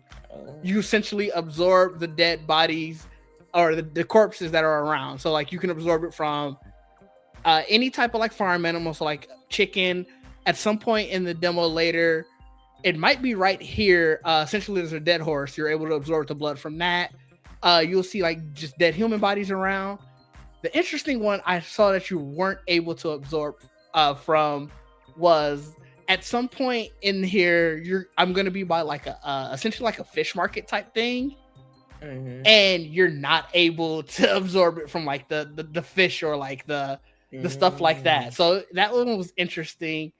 Maybe the blood was drained already or something. Well, maybe no, because it looks like it's still intact. And so like as you can see, like when I absorbed it from the chicken, it disappeared. And I don't know if that's because of the absorption process that we're doing. But either way, I say all of that to say this was fun. Later on in the demo, so what they're telling you throughout all of this is, well, we're looking for this building that has 3 mermaids in it. That's not the point of the game. That's just sort of the point of the stage that we're on. But what they'll tell you during this is like there are enemies that you can attack, and there are enemies that you can't attack. And so they're like larger enemies, and you end up having to run from one. And it's crazy how much you really need to run because it'll grab you, it'll throw you, and it'll kill you very quickly. So like it's another fun part of the demo. You can jump and hide through different buildings and stuff like that. You're trying to figure out your way around this world and get through the obstacles. And this game was so much fun. It's so chaotic because you want to shoot, you want to be able to do all of this and running, but you quickly realize like, well, crap, I only have so much blood. So I can't just shoot with abandon. I have to be more careful. And it was a struggle for me because I'm not always the most careful. Like, especially in games, I'm like, look, I can swing my way through it. I can shoot my way through it. I'll find some more ammo. And you'll see very quickly as we're watching this, me sort of be like, well, crap, I need to conserve this. Or you'll see me just literally running around the stage at points. Like, I need to find some place where I can absorb more blood. So it's see. Oh, go ahead. Go ahead. No, you go ahead. I was gonna say, because I was gonna ask if there's any kind of penalty for reloading early. Because in some games, like, you know, if you have 2 bullets left and you reload, you essentially lose that ammo. I guess to be more realistic, but it looks like in this game you just fill up your clip, I guess. Yeah. So the amount of blood loss, like, you're not necessarily, I guess, in a sense, saying like, okay, 10 vials of blood for 10 ammo, no matter what. It is each little, like, each bullet is however much blood it takes for that bullet. As you can see here, this is another part that was just it's almost to be expected, but it was funny. If you shoot off the certain part of like the torso, the legs will still keep coming at you, and they will just kick you. Like, they'll just keep kicking you. So this is where I was talking about absorbing like the horse, and obviously it's a larger animal, so you get a lot more blood back. But it was this. It's very much, if you skip ahead, I want to say maybe to about I really can't see. Go back some. I think where I'm starting to, I can pull it up also just so I can give you a better timestamp. Where essentially you're starting to see where the big lady is coming. And you can see me running from her. Let me go to the live real quick, and while I'm talking, and all in all, I really wish that this one had a date more than anything, because this one felt, again, the most polished, the most ready to go. And as I was saying, this is the one that I'm very much the most interested in. Like, I really want to play this. I really want to play the full game of this. Okay. This is I want to say I've seen this game at least 2 or 3 times in different showcases. So I was curious to see what the gameplay was going to be like, because I know when you had mentioned it to me and mentioned playing it at Next Fest, I was saying, like, took a look at the Steam page and like, oh, like, this kind of reminds me of BioShock. There she is right there. Yeah. So that's the lady. That's so basically at this point, as you see, I'm trying to run from her. So like, she saw me there and I'm thinking like, okay, cool. She's over there. I'm basically trying to make my plot to, I'm trying to get to not necessarily like, so you see like the little icons, the triangle icons are what you can jump into to sort of hide out. And there's a circular icon at the bottom, and that's where I'm trying to get to. So I'm trying to figure out how to get there so I can break the chain, open the gate. And so what I'm doing, because she's large enough where my bullets don't really matter, even if I pull out the shotgun, it didn't. I'm trying to get her to run so I can know where I need to make my way and how I can figure out a path to get there quick enough. And this is probably the crux of the demo, at least for here, because it is very much, okay, how do I get here? Every movement I make, she starts to hear, and she starts running after you, and she's fast as shit. So like, the stage will start shaking as she gets closer because of her steps are so big and like heavy for the world. And it's one of those things where you're like, crap, okay, I made a wrong turn. I need to figure out what am I doing, because now you have to make your way back. And now you have to figure out a way how to properly either get to the right area where she can't go underneath the stall, or she can't go through this, or you just need to be able to find your way to get back into a building and be able to hide. So it's one of those things. And like, we're getting closer to where I'm getting closer to the end of the demo. And that's why you're starting to see stuff like this. Like, it took me a minute to get to this because I was running around so much that I wasn't able to get to a point where I was able to start getting to where I can figure out where I needed to go. Oh. But that's probably me just being in a panic. Like if I would have sat down and thought, like as you could tell, when that last time I'm looking at the map, I wasn't doing that as much. Like I'm like, holy shit, how do I get out of here? How do I get away from her? And it created sort of the tenseness of the game, which is only fun, you know. Unless you're too scared.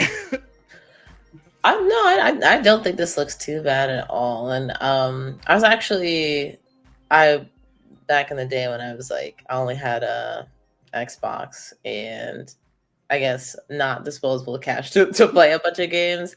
I would watch a lot of different YouTubers play games, and one of them was BioShock. And I thought BioShock was like kind of scary, but I still wanted to play it myself, and that's kind of the vibe I get from this. Although I don't, at least like BioShock just has the most random jump scares that like you never would have expected something to happen, and then like this like give you a heart attack. And I don't know, does this game have something similar where it kind of just comes out of nowhere? I didn't see too many jump scares like where it's gonna pop up right on the screen, like right in your face. But those marionette dolls essentially, they'll pop out of anywhere. So like, as you can see, this is me very much trying to plot like, okay, if I go into this room or I go into this building, I'll be fine. There were times where I would go into one and all of a sudden something's in there, so it's like it's waiting for me, like, I got you. And it's like, oh, okay. So there is that. This is when I got the shotgun. Okay. And then go ahead. No, I was just gonna say this is where you're gonna see how much of the blood takes off from the shotgun. So I think I shoot it twice immediately just to see how much bullets it's gonna take. But what were you gonna say? I was gonna say, is there any chance that you can fight the big lady that's chasing you at some point, or is that just like an enemy you have to avoid? So not with the current weapons, and trust me, I think this might also be that part where I think like, oh, the shotgun must give me the chance. Like, I assume like you have to power up to get it. So I come in here guns blazing. I got you. I got a shotgun now. As you can see, I'm definitely trying to hide and still do it, but I'm like, yeah, I can shoot you. Realize very quickly that did nothing, so I run. But it doesn't say like explicitly like, hey, you're never going to be able to fight these. It just says they're too strong for you, which implies that, okay, eventually you'll get stronger. Maybe you get a bigger gun or something. Like I thought the shotgun was going to be the gun, but maybe you get like a bazooka or something, or maybe you get like better melee weapons. I wonder then, because all these weapons take blood, so how would you shoot something like a bazooka or a machine gun or anything like that? Something has to unlock, like, and throughout the demo, my blood never changed from where it's at now. Like, and you see, it's like, it feels like, I was wondering if it was like half, So I was imagining that something eventually has to unlock the rest of that. And I think that's where it's like, there were nothing where I was leveling up. It was just, okay, I found this new weapon. I was going about it. And I don't know if that's purely designed for the demo or if that's the case of the game overall. But there's a skills tab. Did you look into that? I didn't look at that tab at all. Okay. I'm gonna be honest with you. I don't think I ever touched that tab. And I wonder if that was no, because I'm trying. Well, I guess you do pick up currency. And I wonder if that's what you need to use to. I just assumed that a merchant was going to pop up at some point. No one ever did in the demo, but now it makes sense where I was, because that was one thing I was going to bring up when I saw it happening. I'm like, I never figured out what that merchant tab was for, or like where the merchants were, and maybe it was purely for the skills. Oh, there you go. Give you a reason to play the demo again. I think I will. The fact that they're still kicking this is funny. It's insane. And you just see me swinging for my life. Because at some point, you start to realize, like, I can't just keep shooting with reckless abandon. And in this situation where the monster is still kicking you, you're like, crap. And you saw how much blood that the shotgun took away. And that was just for one bullet. Oh, man. So I think it's a case like that. And like I said, I have to assume that at some point the second half of that gauge has to open up. Yeah, you think so. But yeah, that's pretty much this game. Like I said, it's a lot of fun. I did look, the demo is still available. I think the demo is just available indefinitely, but it's something that I think you should definitely play. Anybody who's watching this, it's a good time. It's fairly quick too. I spent majority of the time running, and I think if you run with purpose, you could finish it a lot quicker than I did. But I was also having a good time running and trying to figure out different places to hide and stuff. Oh, cool. Oh, man. Yeah. I got she not go under that? No, so she can't go underneath that. There's another part where it's like there's like a thing, like a cart basically holding open this gate, but it can't hold it open fully. So she can't go underneath that. So like when I learned that, I was like, oh, this is perfect. I could be right in her face. And I thought I was going to be able to trick it and start using the bullets eventually. It still doesn't work. And I realized very quickly, like, I'm just wasting blood at this point. Because it's like, after a certain point, I don't know how many of those things, like the things that are able to be absorbed, are around this stage. So after a while, like obviously where I'm at now, I'm like, crap, am I going to be able to absorb and get more blood? Or this is just where I'm at? I now have to absorb hits. I have to watch all of that. And it makes you think a little bit more. It makes you... Oh yeah, this is one of the times she got me. And yeah, so stuff like that. But overall, like I said, this is a very fun game. Yeah, that's really cool. I was I'm thinking like, I wonder if one of the skills could be like a healing factor kind of thing. Even though like people naturally like replenish lost blood, it does take time, but it does happen. So I was wondering if maybe instead of that being like something you have off rip, that's like a skill that you can unlock or something at some point, where you're like, fair. After a certain amount of time, like you start to replenish your blood. The one thing I think is a drawback is that map is confusing. So because it's the singular map, it changes with the areas you are. So like, obviously when I just pulled it up, it's showing me this general vicinity. But when I go back through that gate, it's going to change. So there were so many times, it seems like it's like in reference to where you currently are. Like I think it might be showing a full scope of the entire stage, but like in reference to where you are. And there were so many times I was getting confused and I would backtrack on accident because it'll show it to me like this.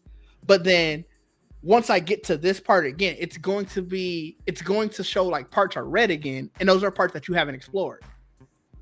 So like I think I pull it back up right once I get to like, I'm like right when I get into here, I'm probably gonna pull up the map again. I'm trying to remember exactly where I was, but like now certain parts are red. And obviously this was blue because that's where I just came from. But in reference to where I am now, there's a whole other part that I haven't explored. And so I was getting kind of confused there. And I think that also took into influence of why it took a little longer than it probably would if you're paying more attention. But yeah. Yeah, I could see that being confusing, and I'm not sure why they went about it that way. I'm not sure either. But overall, seems like, a good time. It was, yeah, for sure. None of that detracted from the enjoyment that I had, because I also, like I said, was just having a lot of fun baiting her into running after me, and then when I get away, you get the thrill of like, hell yeah, you ain't get me. Look at it, look at it. So, Well, dude, I definitely have this one on my list. So next time I get to playing some demos, y'all will see me on this. Nice. I look forward to it. Let's see. On to what is this? I might have the wrong thing. Hold up. I was gonna say, I see you. I didn't know you played another horror game. That's actually, I think it's Reloaded. Oh, really? Yeah. Thank you, Rob. The House of Horror. Let me see. Did I pull Oh, the I thought wrong the game thing? was called House of Horrors. Oh, I think I did. I think I messed up the timestamp. The game is Mm. actually Hermit and Pig. It's actually Hermit and Pig, which I did previously play on another Next Fest.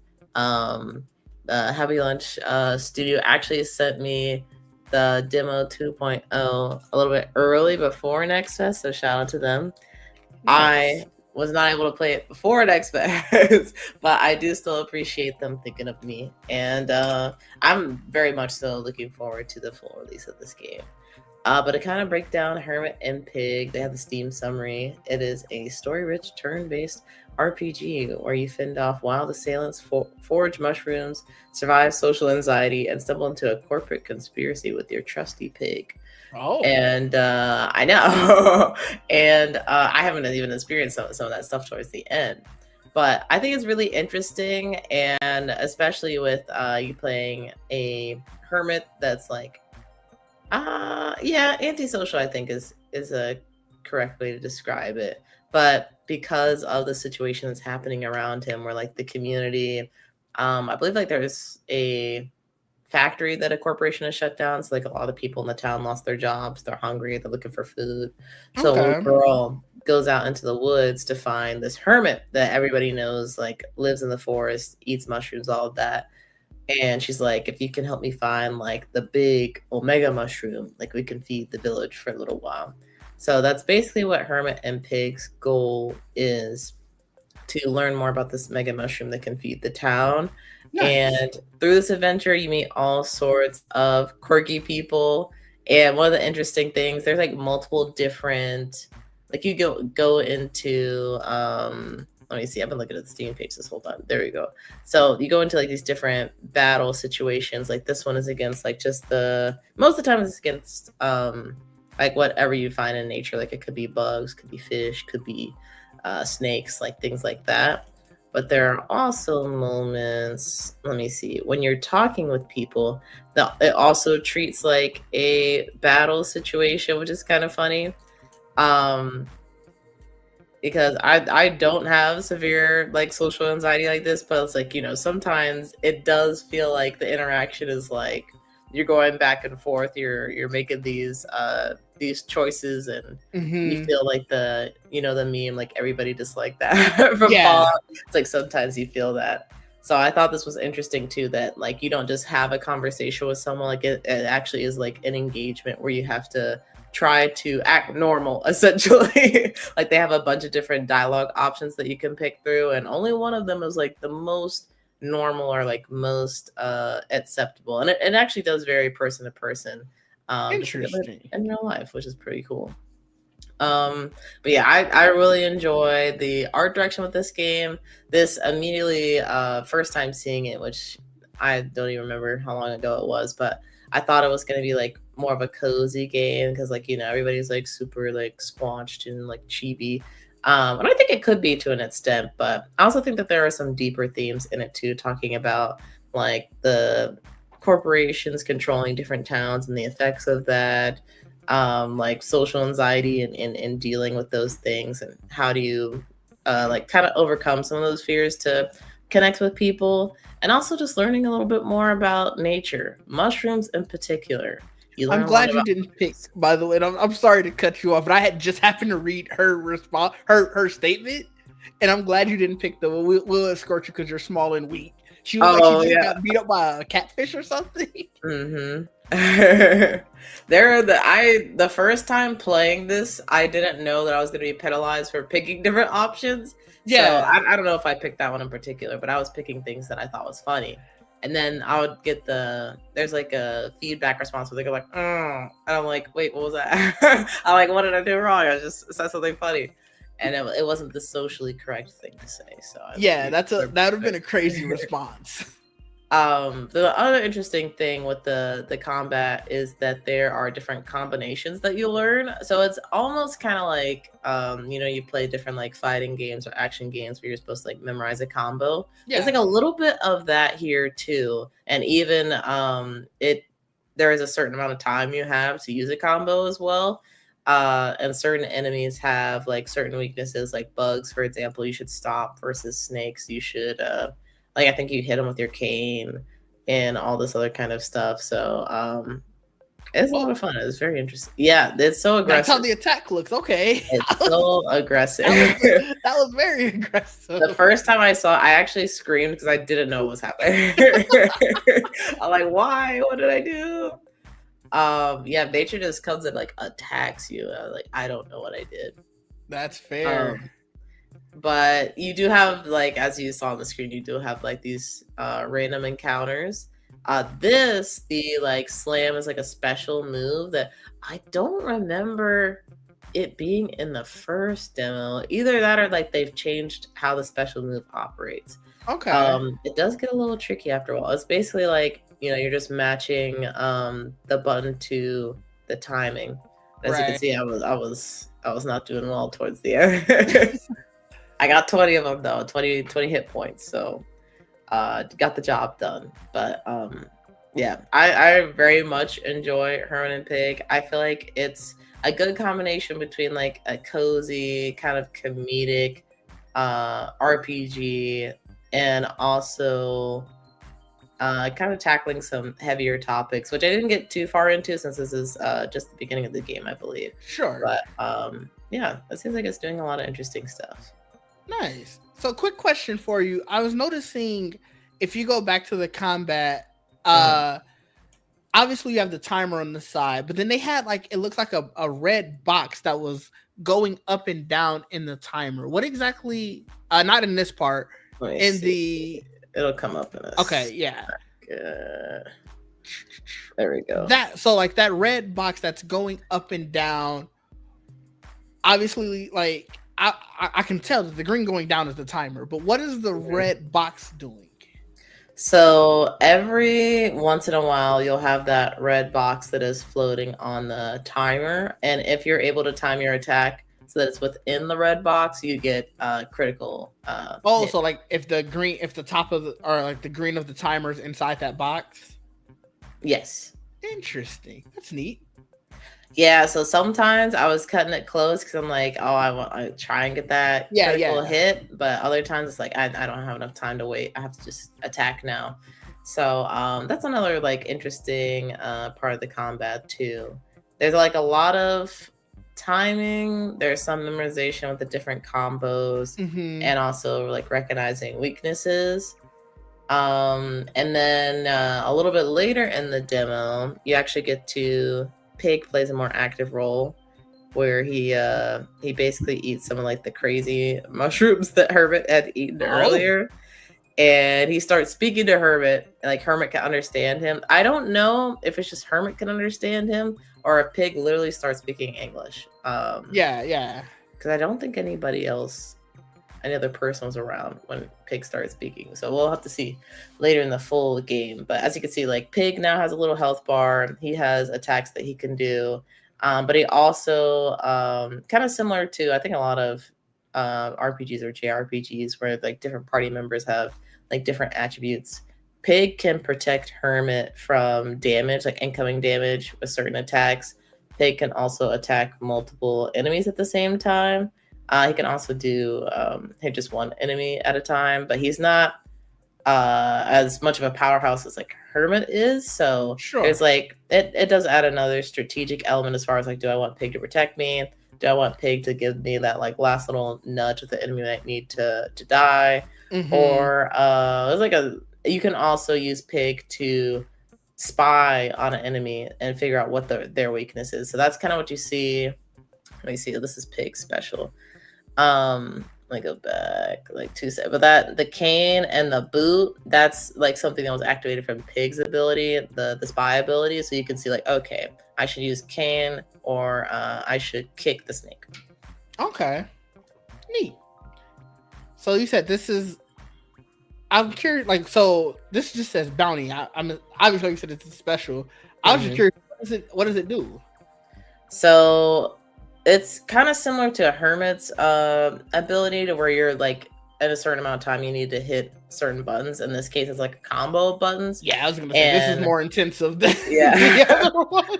So the more successful you are with this one, the more Wow. mushrooms and stuff that you can get. So it's kind of like gotcha feels like the wrong thing to say, but you get like a random assortment of mushrooms, and like the better Okay. your score is, like the better the mushrooms will be, basically. Okay. So this isn't about anything about getting like attack power or anything. No, no, no. Yeah. So you see, you get like items at the end Yeah. of that. Okay. And you use mushrooms to heal. I think they also provide other benefits that I have not explored yet, but for the most part, I've been using the mushrooms to heal. Nice. But yeah, it's very cute, very fun. It looks I'm like it. yeah, I think that's it. I think I don't know if the special demo just dropped for Next Fest only. For a limited time. Demo might not be up there. Mm, It may or may not be up. I don't think they said we're only sharing this demo version through the end of Next Fest. So make sure you try it out while you can. So I don't know if that means there's a different demo version that's still available, or if the demo is just not available in general. But you should definitely go to the Steam page to learn more. Maybe the demo works. It likely seems like it will. But you can wishlist it so that way you know perhaps when another demo will come out. nice. Let's see. Pulling up Digis demo here. Oh, that was StreamYard. Almost left. Ooh. Ooh, so this one, why did I pick this part for it to start? But this one is Corner Shop Night Shift. It's by Live Motion Games, developed and published. I think it's also being co-published by Playway, which it says Playway South America, so maybe specifically for that region. But this game, it's very much similar in vein to when we played Shift at Midnight, where you are doing a night shift at a corner store, or I think that one was a gas station. In this case, the corner store, and weird stuff like you have to go through the motions of bagging up all of this stuff and restocking the shelves and all that. But what's different about this one from Shift at Midnight, in where Shift at Midnight was very much in you need to identify whether or not your customers are human or not. This one is just about weird stuff is happening in and around the store.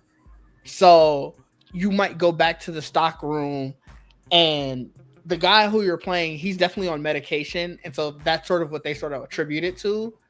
But you might see instances where you see something that's not there, or like the lights will go out, and now you have to go turn on the light. You turn on the generator, but above the generator, he's seeing theoretically a hallucination, but you're seeing something that's there, and his life is very much falling apart.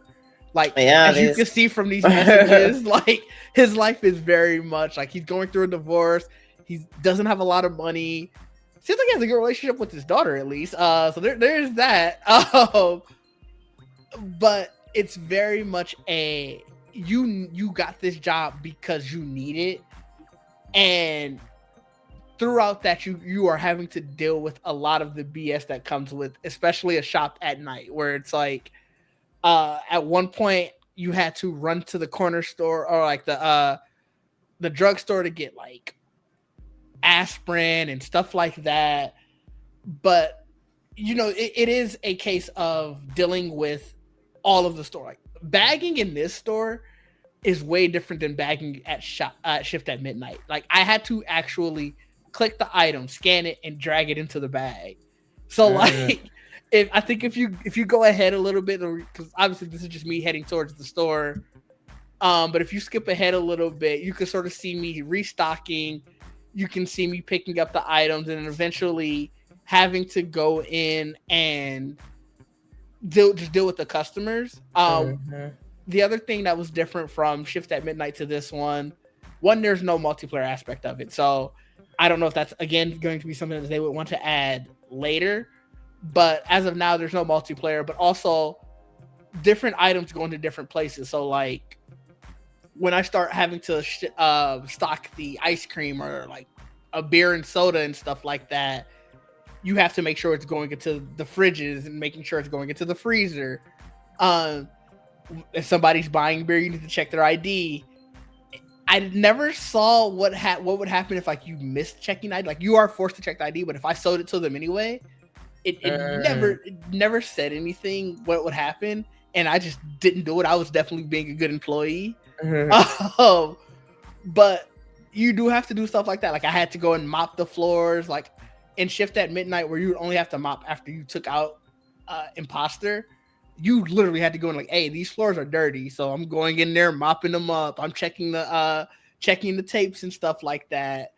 And so like this, you're going to see how I had to like how you literally have to go make sure the bag is there, grab it, scan it, and then put it into the bag and stuff like that. So they took the shop aspect of it very real, but it also made the aspect where things started going crazy that much more real, because you're in an instance like this, you're just doing your job, then the lights go out, and you're like, oh, fuck, the lights are out. Now you're irritated having to go check it. Then when you go through the door and you see something, you're like, oh crap, this ain't what I'm here for. I'm here to do my job. What was that? Was that a hazmat suit?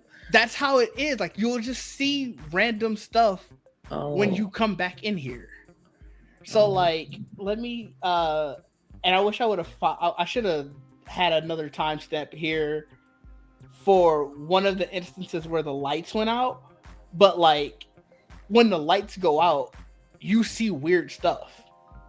And this is a game. I think if Shift at Midnight would have played a little bit like this, you probably would have been a lot more afraid. Just from not liking like jump scares and stuff, because this game definitely had jump scares and everything. Oh yeah. What's interesting is that there's Shift at Midnight, there's Corner Shop. What is it? Corner Shop, Night Shift. And then there's Hellmart. They're all three like pretty similar and have like kind of cropped up around the same time. But Hellmart, I believe, is actually fully out. You might like that, Dig. It's pretty similar to like what this game is. I don't think there's as much of a story around the like who you're playing as far as like what's going on in their life, so to speak. Yeah, but it's pretty similar. If you're not like sussing people out, though, it's kind of just like keeping the demons at bay. And I will say in this, I don't feel like you were doing any sussing anybody out. Like I said, we're scanning the ID, taking pictures and stuff, but I none of this felt like I was trying to see whether or not this person was human or not.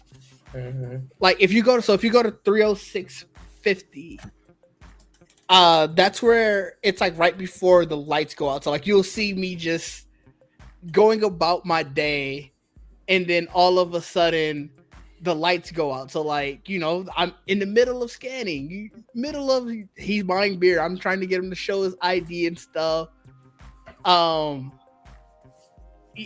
This is how the ID pops up, and like I said, I wonder if I would have just clicked like looks fine to me, and one that was clearly not fine. But like, see, okay, the lights go out, and I'm like, all right, blackout, whatever. This must have been the first time, so it's telling me how to get the lights to come back on. Fine. And then when you go into the room where you have to figure it out, that's where you'll see like the jump scare, and you're just like, oh crap, you know, this is not what I'm expecting. And that's where like the horror aspect of the game starts to come in. It's very easy to get lost in the mundane of the game, but again, I think that's kind of what makes it scary. Like you're like, oh crap, what is that? And yeah, what the heck?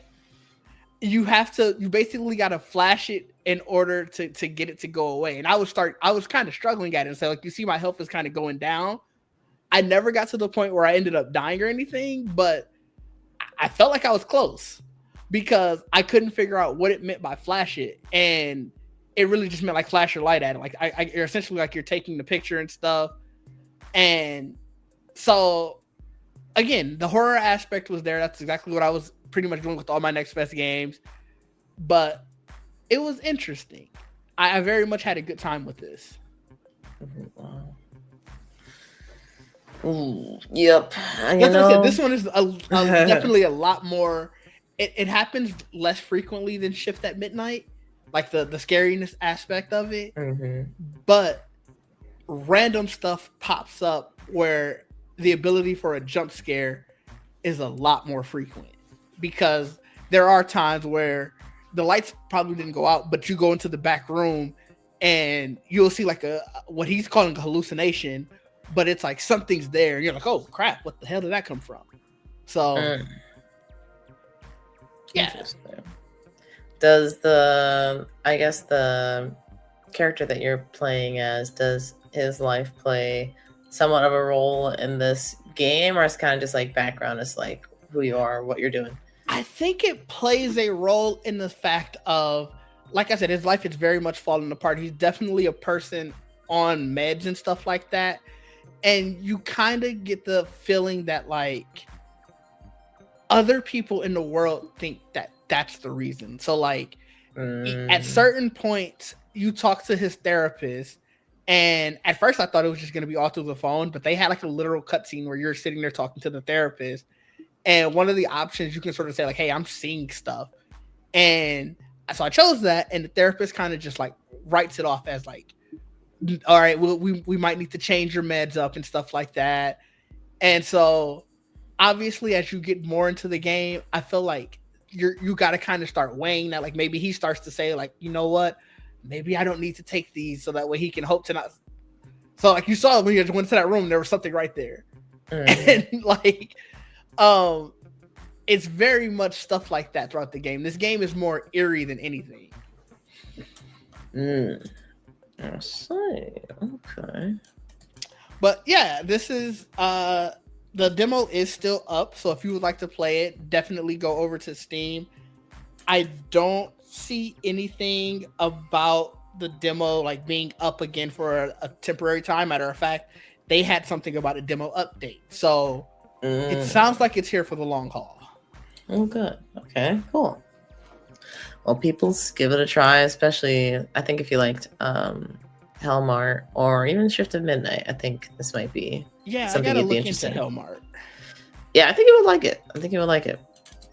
Let's see. Next one we have. This was another group game, and this was Yap Yap. I tried to get to the part. I think this is where all three of us were playing. Yeah. Okay, Trayvon's in there.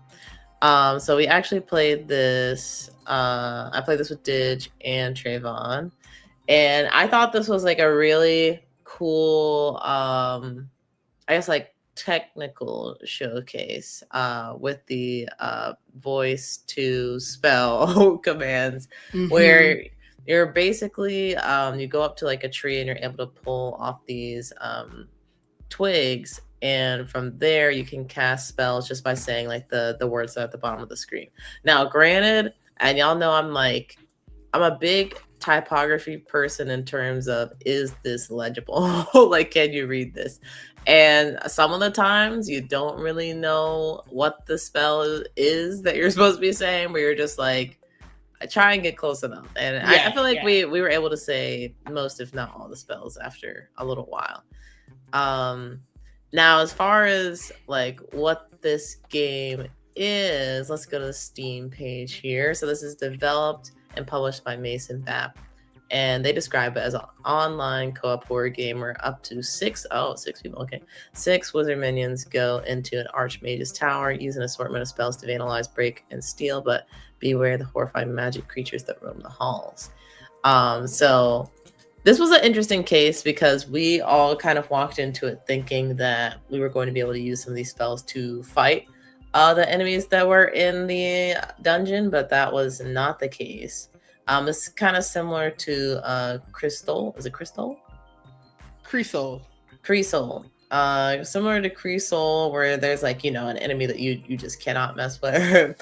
Except that's all the enemies in this game. Yes. You have to avoid pretty much everybody. At least the way that the game is built right now, maybe they'll add some more powerful spells later on. But you are not able to fight anybody. And I think it would have been good for them to have also said that in the demo, or do like some kind of intro story sequence or something like, oh man, like I'm so weak, I can't fight back, or something like that. I don't know. But just a way to kind of set that expectation for people, because I know at least for our group, we would run in a couple times, like try and fight somebody, like use these different spells. Which, by the way, Aerobus trash. We were trying to use these different spells, and they were just not effective against the enemies that were in the castle. So we eventually figured out, like, hey, we should probably just avoid these people, Yeah. and try and make our way around.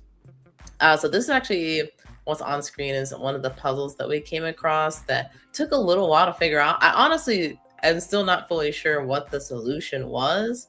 I kind of was just like going from soft to quiet volume wise. At first, I thought it was like low to high pitch, which was that was hilarious. That was funny. We tried everything. We tried looking different directions. Like, yeah, we tried a lot of stuff, but we eventually got it. And I think we unlocked like a wand and maybe a couple other things. But yeah, I feel like the lack of direction as far as like, you know, you can't fight any of these enemies. You're really supposed to be trying to avoid them. I think being more clear about that is something I would put on my critique, as well as general lack of direction, as in like not really knowing where we're supposed to be going or what we're supposed to be. There is like an objectives tab where you can see like, oh, you're supposed to break like X number of things, or supposed to like do like different kinds of vandalism and things like that. But as far as like navigating this castle, since you can see there's like so many different places to go, it would have been nice to, I guess, understand like maybe like what areas have the best opportunity to like burn paintings or break sofas, different things like that. Yeah, do you have anything you want to add, Didge?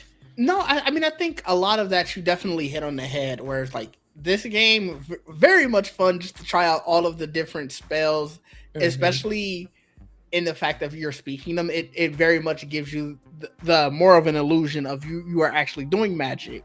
Yeah. But the biggest drawback was so many times we just didn't know what we were doing. So like, it's one of those things where, again, like you said, a little bit of direction would have been ideal. Even if the direction was, hey, you just need to destroy stuff, because the first few rounds that we played, we were just kind of getting our bearings, and like we didn't realize that destroying stuff, like at least for me personally, I won't speak for you or Trayvon. I saw the thing that said like, hey, you know, destroy X amount of boxes and stuff like that. It just felt like they were side missions.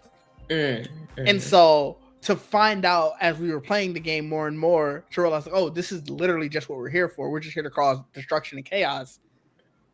It kind of like, I won't say ruined, because I still had a great time playing it, but it did kind of throw it all for a loop.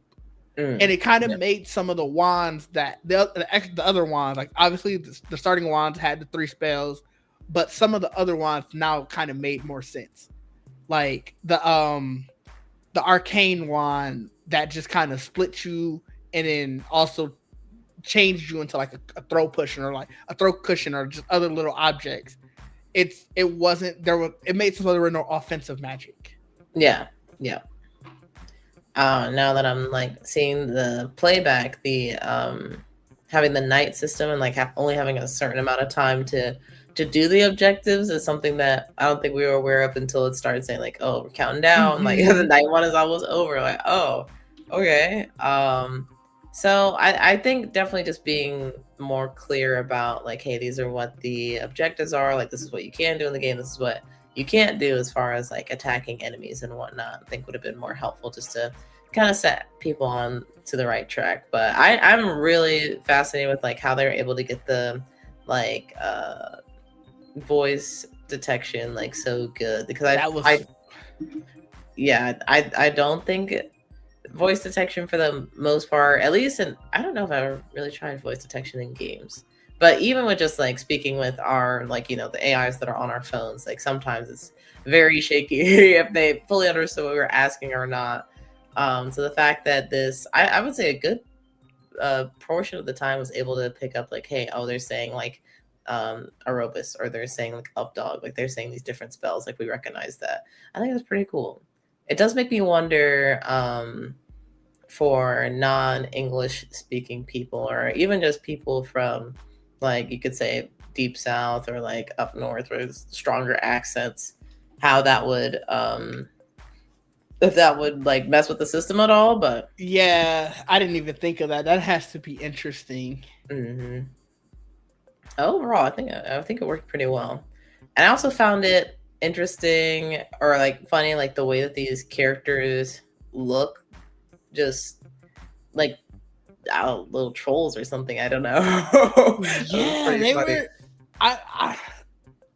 It definitely, like, when you think about it, like they're just supposed to be there for mischievous things. They look mischievous as shit. Yeah.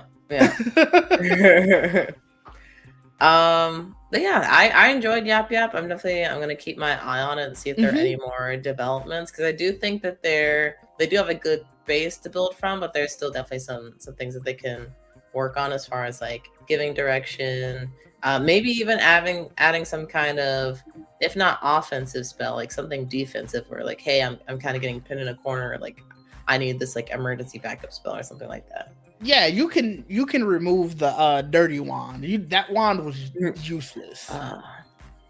You say that now, Didge, but you was using it quite a bit. It was funny. It's very funny. Funny to you, Didge. Funny to you.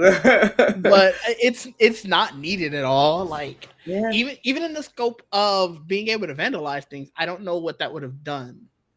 That's a good point. I was kind of thinking about that, and like, because the dirty one lets you like pee on stuff and throw up on stuff. I guess maybe you could have ruined a painting or something. Maybe. Oh, I didn't think about that. I think we ended up dying maybe before I could get to any of those. Or maybe the night ran out. Like, obviously you're seeing the time go down. Maybe it was that. Yeah. That's right. I was stuck behind the cage because I ran. Oh yeah. I think you got. Yeah, well, that's what happened after. Yep. Oh, I didn't know you popped out like that. Yeah, no, it sent me back to the lobby. Why did I do me like that? Oh, yeah, it was crazy. What was I gonna? Oh yeah, I think the other thing, speaking of like the objectives, I almost feel like there were too many objectives too. Like, I think because this game feels to me like kind of a little friend sloppy in terms like you get together with your friends, you have some fun. Yeah, and I feel like with the number of objectives that they had on the little menu, it seems like you really got to be locked in. Like, hey, you go do this task, I'll go do that task. We'll like get back together. We'll tackle the next thing, because there were like a lot of them. And granted, we weren't really playing seriously, so maybe you don't need to do it that way, and you would accomplish everything. But I don't know, it seemed like a lot to do. I also like the proximity chat. The proximity chat was fun. Yeah, it was great. It did make me concerned for you a few times when you walked off.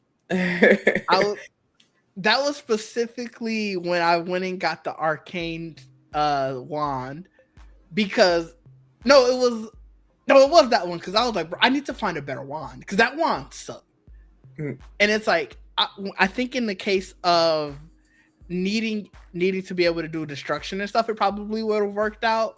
But at the time, we were kind of still in the idea of like, okay, we got to be ready to fight something. Right. And I'm like, I can't fight nothing if it's just, I can create a duplicate or I could turn into a cushion. Yeah, I think that's another good point, is that I think they wanted people to be creative as far as like the uses for these wands. Fair. But I also think it could have been helpful to be like, hey, you could use the wand in like X, Y, or Z way, just to give people something to start with. Because some of the spells, like, I think that there's one where you can like send a clone out. I never got to test to see if that would like throw enemies off or not, but we'll use that as an example. It didn't. Oh, I tried. Well, so in that case, it's like, well, give me an example as to like why this would be useful, or like why I would want to use this spell. Because right now I'm like, I don't understand what the intent would be, you know? So I think explaining that a little bit more. I'm trying to think because I feel like there's so many spells and like you don't want to like tutorialize people to death with all of this. I don't know what the best way would be to communicate that, but I do feel like it needs to be communicated. I mean, I feel like if you would have had like a pop-up, like the first time you get the wand, like even if it's just the first time your team encounters the wand, hey, you got this, and you show like the little, like basically like they do anytime in any game when you get a new weapon or something. It's not showing you everything, but it's, oh, this is your new thing, and it shows you like the little gif of whatever's happening over and over. So that way you at least get an idea of what you're trying to do with this. Mm-hmm. I feel like that will work versus I don't think you needed to go full blown tutorial or like full blown training mode. Just a little something to give you the idea, because even in the case, not all the words are necessarily very much conducive to what the wand's ability is going to be. Like, for example, with this one, like Dub Illu, that makes sense. Like Dub Illusion, you can sort of get what that is going to be, but I can't even remember what the other one was. But it didn't tell you that you were going to transform. Yeah, that's true. Yeah, I mean, overall, I think this game has a lot of potential. The core mechanics as far as like casting the spells and being able to explore and everything, I think is good. Just need to refine like the direction, I think. I agree. That was yep. Let me see. Is the demo could still be up? It seems like they haven't posted anything on their community page. I do see still like able to be downloaded and added to your library. But whether or not that means that it still has a license when you do so, I cannot say. Yeah. So you'll just have to see for yourself. Give it a try. Good luck. Roll the dice. Next one is Arc Raiders, and Dig invited me and Trayvon to play this one. Yeah, so this is an extraction shooter from Embark Studios. This is one that been seeing everywhere. Like it definitely. Because so this weekend, I feel like since you invited me to play, I've been seeing it everywhere now. That's also fair. Well, so what happened was this past weekend was their server stress test, where they wanted any and everybody to play it, and it was so that way they can overload their servers and make sure that it's ready for full time. And the more and more I talk about it and rewatch it, I think I'm turning the corner on this game. So like, I always thought that this game was fun. I originally was saying I don't know if this would be one that I would pay $40 for. I'm turning the corner on that now. So like, typical extraction shooter, it's very much you go in, get your stuff, and get out. So like you're searching the areas, you're trying to avoid bosses, both human and non-human, and you're looking for the best loot and getting out of there. That game loop is very fun. That game loop worked really well. I was initially on the fence of, is that a $40 game loop that I would enjoy? I'm not saying like, is it a $40 game loop that anybody would enjoy? Because obviously, if you look at the internet right now, so many people are like, yo, I can't wait for this to come out. I will for sure be playing it. And before the playtest ended, I just played another round with like just some random people. And I can see where the enjoyment is. Obviously, we spent a lot of our time just sort of trying to figure out the game. Yeah. And so once you kind of know what you're doing, like if we would have came back a second day, I think our enjoyment would have been a lot higher, because we kind of, and you can tell even as we were getting towards the end of our playing, we were starting to understand where to go, find different stuff, how to get in and get out. Like we were having more success in like, I think when you start to get into it, I think it's something that you definitely would want to play with friends. And it's just, you definitely need, in my opinion, before you make that investment. You have to have friends be like, no, yeah, we'll play this once a week or every so often or something, because this is very much a game that is centered around you need people with you. But overall, fun experience. It's I hadn't played any Extraction in so long, so I forgot about the sobering experience of when you die out there, you lose all your stuff. So going out there, spending all your time to craft and everything, and then getting taken out and being like, oh, I don't have that anymore. Or like when you spend money on a gun and it's taken from you and you're just like, oh, it's a sobering experience, but it is part of the experience. They do. So first time playing this with you guys, I was like having an okay time. Like I was like, this is probably a game I'm not really gonna come back to. I don't understand what's going on. And I don't know, I just wasn't having the best time. But kind of to what you were saying about like the more we played it and like kind of the more you see of the game and understand like what the objectives are, I think that opens the doors to have a little bit more fun. Yeah. But I think if there was a tutorial for this, but I don't know if the tutorial just didn't explain things well or it didn't just fully click until later on for me. But I feel like also with the tutorial, we were all in the chat together already. So like I don't know how much, at least for me, and again, I won't speak for you or Trayvon, for me specifically, because I'm talking to you guys, I'm paying attention, but I'm also kind of just going through the motions to get to the point where we can all play together. And so I could very well see how I didn't pick up on some things. Like you said, watching other people play it as well, I'm like, oh crap, I would love to have got to the point where I could have did that. And I don't know if it's because of where we went with the trailer or with the tutorial. Yeah. And I think that's part of the reason why, like, even though I didn't have the best time with the game, just seeing like people's excitement and enjoyment around this game made me want to dive a little bit deeper and just like see more of it. And now I'm definitely like, okay, I kind of understand like kind of what you're supposed to be doing and the order of which things are supposed to happen, because there is kind of a loop where you get like goods or weapons, like things to sell. You'll come back and you'll like upgrade your equipment, and then you're able to kind of engage in more dangerous battles, like that big spider thing that we see and that we absolutely were not prepared to fight, or even just some of the firefights that we got into with other actual players that were running around during this server jam or server bash. I forget what they called it. So I think had I gone into it with that mindset of like, okay, like first we're going out here, we're scavenging, we're getting materials, and then we're trying to get better weapons, so if someone does run up on us, like we're able to kind of fight back a little bit better, probably would have had a better time with it. Yeah, I would agree with that. I think it's with anything, you got to figure, since this was the server stress test, we were probably running into people who've been playing since the first beta. Yeah, that's awesome. And it's not the worst thing in the world, but it definitely impacts on your enjoyability, especially when you're still trying to figure out the game.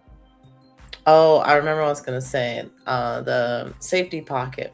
Like I should have used the safety pocket. I was just putting junk in there. I was watching, I think it was Berlizzi play it, and like him and I forgot who the guy he was playing with, but you could tell that they had, like, before they did the video, that you could tell that wasn't their first time playing. So, they had legit plans. They were going in there trying, like, they knew what buildings to try to go loot and stuff to get like the best gear. I'm like, we did none of that. No, we were just like, all right, we landed somewhere. Let's just see what's around us. Like, and so I think going in and planning and doing more stuff like that, like, I was like, crap, we probably would have had such a better time. Like, I very much did. I talk a lot about how this was reminiscent of the Division's Dark Zone area. And I guess on that flip side, I forgot about how much you would plan before you go into your Dark Zone areas in Division. Like, me and my cousin would literally be like, all right, we meeting up. All right, we know that there's something here, and here. We're going to go. This is the route we're going. And I don't know why it didn't click to me that we should have did that with this. Mm. No, I mean, we were all in the same boat, so we didn't know. We didn't know Yeah, what we fair. didn't know. But yeah, I definitely encourage people to get this game a try, and I think this is one of those games, not to try and again with the whole like short attention span thing, but like scare people off. But you will have to like put in at least a little bit of time to kind of Yes. understand what some of these game objectives are and ways that you can kind of get better loot and continue to get better, like those kinds of things. But a lot of people, a ton of people have been like really, really enjoying this game. So clearly, there is some value there. You just have to do a little bit of work to try and tap into it. Yeah, definitely. I mean, whoever you play with, I think you can. 3 was the max for the squad. I don't know if they're upping that for the full release or not, but y'all definitely got to talk about what y'all doing before you get out there, or even if it's right when you land and you go into like a safe area and like, all right, like where are we headed from here? But this is not a game where you need to where you can just go like, all right, we just going around. Yeah, we probably stayed in super like. Yeah. I'm sure we stayed in like super low loot areas. Yeah. Yep. It kind of makes you wonder. So you keep the loot between rounds, right? Yeah. So as long as you make it to the extraction, it'll go into your overall inventory. Okay. And like obviously the inventory has a dedicated amount of space or whatever. But if it's anything like any other extraction shooter I've ever played, you'll be able to upgrade that. You can purchase like let's call it a locker in this case. Like you could purchase a separate locker to be able to hold more stuff. But yeah, a lot of the time, craft a backpack to get more room. Well, I'm saying even for like when you go back, because like even when you go back, that area is probably going to have a dedicated amount of inventory space as well. I see. So like, I know in the Division, like in their looting aspect of it, you were able to upgrade the amount of space that you were able to have there. I think it was through getting like other safe houses, if I remember correctly. But also, eventually you start getting stuff where you're like, I don't need this. Like you say, if you got enough guns, you're like, I don't need this gun anymore. I'm going to recycle it down for parts just to use it for something better. So it's very much a game that builds upon itself. Yeah, absolutely. Yes, I agree. So yeah, this is I like I said, I've turned the corner on this. I'm going to see around me who I know is going to get it. Like I think Bacardi was talking about, he's for sure getting it. I'm gonna see who else is before I say I'm going to for sure purchase it, because it's like I think this is a fun one. This is while I have Game Pass. Is when I was like, please hit that Game Pass. Seriously. Like, cool. Actually, is this on console? I think this is on console, right? It is on console, because even the beta stress test was on console. Okay, cool, good. Well, good. This is kind of crazy to me that this is from the same studio that the finals. Like, it's very, very different from the finals. It is. But they know their stuff. They're like previous I think Battlefield devs, so definitely they're flexing their expertise with the shooters. They're doing well. Like the actual shooting and all of that aspect of it was, it wasn't anything groundbreaking, but it was great. Yeah, I agree. Let's see. I think we are on to our last one, which is this is the one I had the double time step for. Oh yes. Reloaded. So Reloaded is a really interesting one, actually. Let me see. What the heck is this? This had like something for London Comic Con pop up on Steam. Interesting. So Reloaded is developed and published by Nyamakop. I'm not sure if that's how you say it, but definitely go to the Steam page to see the name in writing. But their synopsis is: reclaim real African artifacts from Western museums in this Afro-futuristic heist game. Recruit crew members, plan escape routes, acquire the precious cargo, and bounce out of the joint as fast as you can. And that is a perfect summary of everything that you'll probably see here while I'm playing. So I think think this is the begin or the tutorial-ish area. Are you like casing out the space? Yeah, so what you can do, and I think I do a lot of this hovering. I might skip closer to when I actually attempt to do my run. Okay. But basically you're trying to reclaim these African artifacts, and they're put in these museums that, like you were saying, did you have to kind of case out, find where your exit routes are, and make sure you have like a clear exit plan. And there were 3 artifacts that I had to pick up in this one, and I think 2 of them were on like the upper floors and one was on the lower floor.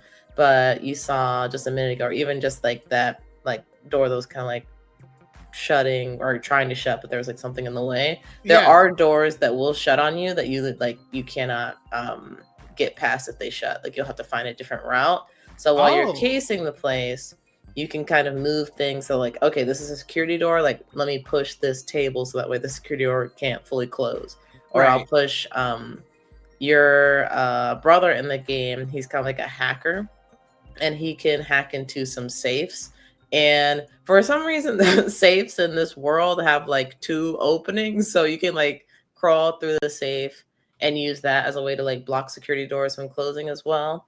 There are different members of the team that do. Okay, so let's see. I started a run here, but there are different members of the team that can do different things. There's a guy that he does a lot of grappling, kind of like parkour situation. Oh, I think this might be the run I fail.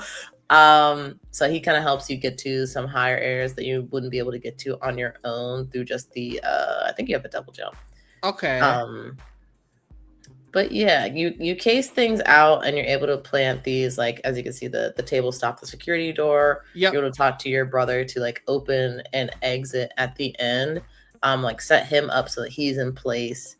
And you're also able to use like the little drone camera that you saw at the beginning, to kind of like look at things from a zoomed out perspective and see like, okay, like this room connects to that room, or like there's no exit in this room, so I need to go down before I'm able to go out.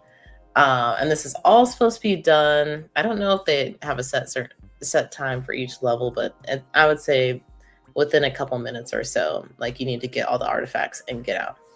Okay. So the other cool thing about this is the movement. Like obviously, you're gonna be slipping and sliding out of windows, like off balconies, that kind of thing. And I think the movement is really smooth. And as someone who is trying to get better at platforming, I no longer claim being bad. I feel like I'm doing okay Nice. this year. But I think it's like very easy to do a lot of these different like vaulting, sliding, parkour moves, which is great because I'm sure like if it was a little bit more technical, like that already adds another maybe unnecessary level of difficulty to the highest, where you have to plan things out and like try and already execute certain button props and things like that.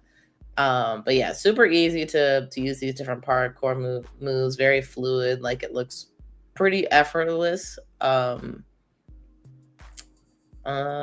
pretty effortless. And yeah, just interesting setups. I think this is the only map that you can do a like real heist on. There's a heist that you can kind of do in the tutorial, but you didn't set up any of the like exit plan or anything like that. Okay. Yeah, this was really cool. The other interesting thing about this game is like before the heist actually goes off, you can actually walk up and like examine these different African artifacts, and they actually do like have the history behind the artifact. I think they also have like where the artifact is actually being displayed in real life. So there is definitely like an activist kind of element to this game as well, and kind of bringing I think greater awareness. I think a lot of people should probably know, but greater awareness to like this issue with Western European countries claiming African artifacts and not giving it back to the people from these African countries. Yeah. And it's funny. So the cast is mostly Black. They do have a DI seemingly white. I don't know if he's actually white, but seemingly white hire on there as well. It unfortunately it does make me feel like he's gonna turn at some point, just because I'm like, I don't know, you're like you're a little bit of the odd one out here, but maybe that's not the case. So that's my own bias speaking, but I don't know. That does seem sus to me. Nice. But yeah, it's very fun. It's I feel like the closest I've ever felt to being like a speed runner, like setting everything up and then just like running through it. You can see I did that in like 50 seconds, whatever it is. So it's once things get going as far as the heist goes, it goes pretty fast. So it's a really good time. And I think it's good there's also like a little educational opportunity too with like learning more about the artifacts. And I thought that the characters were also very well written and like engaging too. I'm curious what the overall story is outside of course, like reclaiming these artifacts because Yeah. you can see I can't remember what the brother's name was, but he gets into some trouble with some people. I don't know what kind of deal he made, but Oh. yeah, Trevor he was doing something he shouldn't have been doing apparently. So there's another little plot going on there too, but yeah, I enjoyed this one a lot. I believe this demo is still up on Steam for people to play and try out, so I definitely recommend doing so. I think it is. I thought I was just looking at it. Yeah, it is. So, because I was like, oh, I'm definitely going to play this. This is one I wanted to play. I just didn't get a chance to before Next Fest ended. But everything that you already described, as well as just the gameplay itself, like it looked super cool. It's very fast and fluid. Like, I'm like, this is probably the best my parkour has ever looked ever. Let me see. There's also, let's see, that's the tutorial level. There's like a little home base that you have that I don't know if you can decorate or something at some point. It feels like maybe you can. But you can also, this is the, I don't know if he's actually white, but this is the guy that I think he might be suspect. I don't know. Etienne, yeah, he sounds like that. That's a French name. I'm like, I don't know. But you can see like their home base. It's very it's decorated with like various different like African patterns and just looks like very homey. Lots of plants that I'm sure I personally would kill if it were in my house. I do not have a green thumb.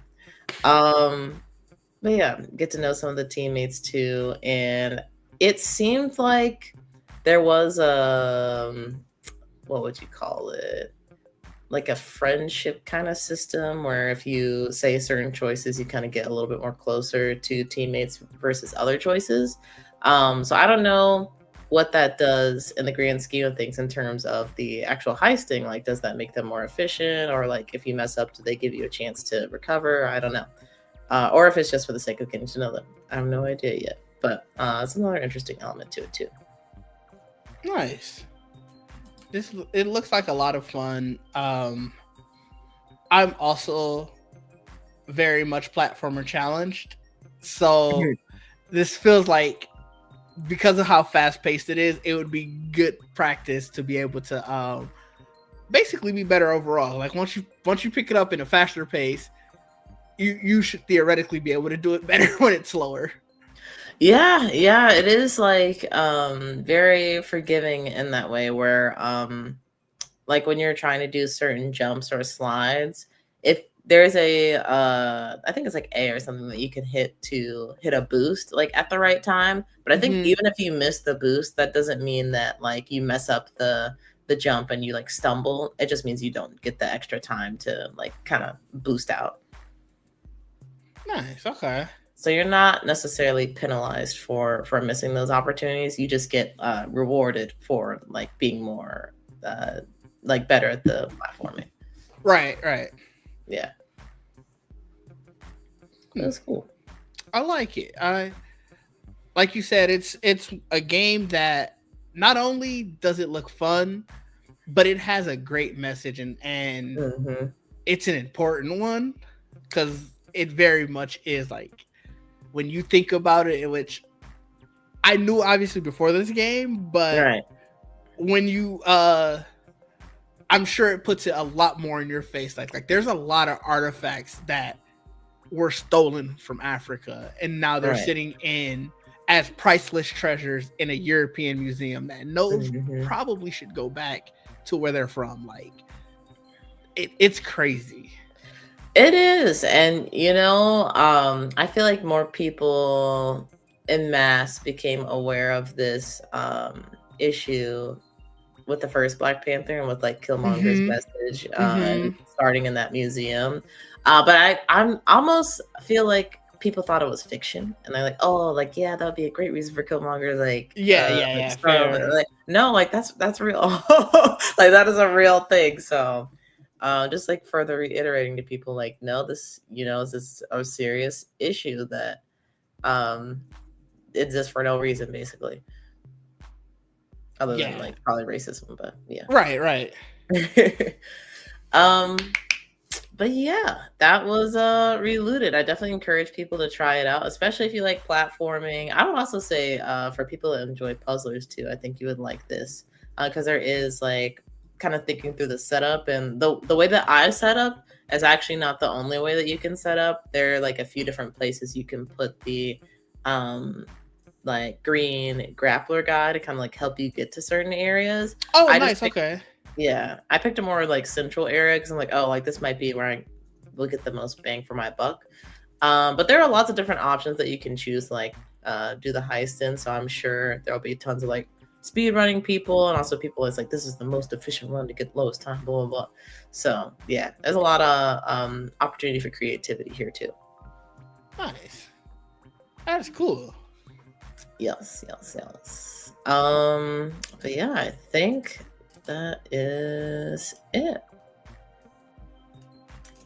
That is the last demo that at least we plan to talk about today. Yeah. Was there anything else that you wanted to mention or bring up? No, I mean, I think we gave a very wide scope of the demos overall that are at any Next Fest. Like, even Mhm. in the skill, even in like, obviously all of mine or majority of mine, other than Arc Raiders, were horror demos. They were all still very different from each other. Yeah. So, if you haven't done a Next Fest, I think that'll probably be the only thing. If you haven't done one in general, definitely go out and like the next Fest, look at what they have available and pick a game that you may not necessarily pick on the regular. Like there are so many of these games that Steam has the little thing like, are you sure you want to try this game? This doesn't seem like something typically that you would play. And I would make it an effort to play those because you never know what's going to be your next favorite game. And this is a very low stakes way of being able to find that, because you might play a demo and you're like, I want to play so much more of this type of game. And they're only going to tell you games that are like it, or you ideally would just buy that game once it's out. And now you have expanded your world of what you play in a way that you never would have before. It's funny that you say like using this to help find your next favorite game. It does remind me of one piece of news I heard this past week. I think through the Kind of Funny's Kind of Funny Games Daily. That was interesting, and I don't necessarily know how to feel about it. So as y'all know, I guess quick aside, but as y'all know, or maybe you don't know, ID Xbox is coming up on the 28th, which I believe is Tuesday. So there will be another indie showcase that I absolutely will be streaming and trying to highlight for you guys. I don't know when that stream is going to happen because it's on a day where I typically don't stream, so it might be a late night thing. But it seems like as of the past few ID Xbox like Indie Fest, there have been opportunities to play demos similar to what happens with Steam Next Fest, which I think is great. And honestly, I don't know why console platforms don't do that more, is having more demo opportunities for people. But something interesting that I believe it was Phil Spencer said, if not an Xbox representative, was that one of the ways that they are using AI is not in a creative sense, but more in like an operational sense. But they also wanted to be able to implement AI in ways to help people find their next favorite games, like what you were saying. And I see it as it could be a positive, it could be a negative, in the way that, I look at sites like GameSpot or IGN or even Kind of Funny as places where you can learn about your possible next favorite game, and kind of absorb that kind of media. Granted, are most people that are on these platforms like absorbing that kind of media? Probably not. They're probably very casual, probably like just checking out like, oh, this came out on Game Pass this week, or oh, like this game is highlighted in the store, like let me learn more about it. And so maybe that would be more helpful for those kinds of people. But I also think if they're going through the trouble of like, if they really want to dig deep and find like what is their next favorite game, that's where I start to see possible danger for games media people. But maybe I'm blowing things out of proportion. I don't know. What do you think? I mean, I guess in a sense, there's always that danger, just because it's companies just want to figure out the cheapest way to do stuff. So it's like, I think it's a threat in that sense, but not necessarily purely in like a quality sense, I guess, where I think the paradigm will shift and then it probably will shift back. But how long will it be before someone realizes like, all right, we kind of messed up here, is the scary part. Because people are stubborn. Yeah. And businesses for sure are stubborn. And they will ride the wave of pain as long as they can, before they start trying to make some changes. So, yep, especially when you're talking about Xbox and the way especially. I don't know. I thought that was an interesting little tidbit there. But yeah, Ditch, what have you got coming up, whether it's gaming or otherwise, that people can look forward to? Yeah, so obviously you could find me on social media at DidgeD everywhere. It's DIDGEDEE, no underscore, no spaces, in any location. I very much made sure to go and bring all of those similar or to the same. Fridays at 5, I do Geeking on Tech with my buddy Trayvon. Saturdays at 9, 10-ish. That's when the audio episode goes up. It is on every podcast platform. So if you are listening to this, you are interested in tech, please go watch it. Please go listen it. Please like, review, subscribe on all your podcast platforms and everything. That'll go a long way in helping us try to grow that show. It's very much a goal of mine for the rest of this year and moving on into next year. Every Sunday we do the Geek Set podcast. Same situation. Audio episodes for that go up Monday mornings. Please listen, like, review, all of that stuff, because we're also consistently trying to grow that. And then streaming, it is just I'm trying to make it a habit to stream 2 or 3 times a week. And especially this week, I'll be playing Silent Hill, just sort of as a scary month game. I also want to play Silent Hill F, so I need to get through Silent Hill 2. So it'll bleed into November, obviously. But just stick around. I'm trying to do some more stuff, especially as I do a complete brand revamp going into next year. I love a brand revamp. I need that too. Cool. Yeah, lots going on there. I've been following along with the tech podcast, so I can stay informed and impress all my friends with all my tech knowledge. Nice. And also take part in some of these discussions. I don't believe it was the most recent podcast, but I think maybe the one before that was a lot of the Xbox stupidity. Yes. And, I was definitely chiming in the comments. I'm like, well, actually, I don't know. And I'm like, well, yeah, that one's trash. That one's trash. So I was agreeing with y'all, and sometimes I was giving a little bit of pushback. And that is fair. All conversation is healthy. Yeah, for the most part, I feel like y'all definitely had it down. It's just like I'm defensive of Xbox sometimes. Even though no, they definitely do deserve the criticism. As far as for me, we will be streaming as of we're streaming this right now, but yes. I'll be live again tomorrow on Monday to play some more Metaphor. I'm not making it a goal to beat the game before the end of this year, but I definitely want to be as close as possible to beating it once we get towards the end of this year. So we got some work to do there. Right. What else? Yote. I said I wasn't gonna stream it, but I ended up streaming a lot of it, so I don't know where I am with this anymore. I'm like certain special things, maybe I will stream it. I still don't want to fully commit to it because I do play Yote in my off time. Like y'all see, like I've discovered a lot of the map and different areas. So we'll see with that. But as far as what y'all actually see on stream, I do plan on playing Keeper this coming weekend. Actually, I guess Halloween weekend. I plan on doing that. So that will be, I don't know if it's a spooky game. I don't think it is. It looks like it could be a little scary with the lighthouse walking around, but I think it's more so like a puzzly adventure game. So we'll be checking that out. I've heard a lot of really good things. And then there's so much else. There's so much else I would like to do, but we'll save that for the future. Nice. But appreciate y'all for coming through to the stream. Hopefully you guys saw a game that you're interested in, and if you did, or not just one game, but multiple. And if you did see something that you were interested in, please be sure to go to their Steam pages and wishlist the game. It really helps out the developers a lot. It shows Steam like, hey, there are a lot of people that are very excited for this game. And they can also prove to developers like, hey, there are so many people excited for this game.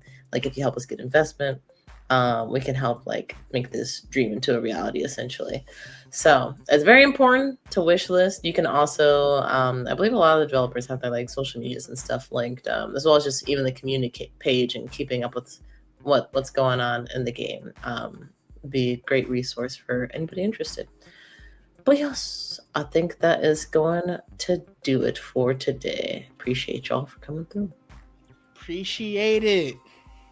Until the next one, be sure to like and subscribe, all that. Support us as we continue to try and grow as well. Hopefully create a platform that will help platform other indie devs, other small creators, things like that. And until the next time, have a nice evening, morning, night. Was enjoy it. We'll see you guys in the next video or stream. That is true. Peace. I forgot this wasn't on my OBS. I was about to click the button. Oh. Bye.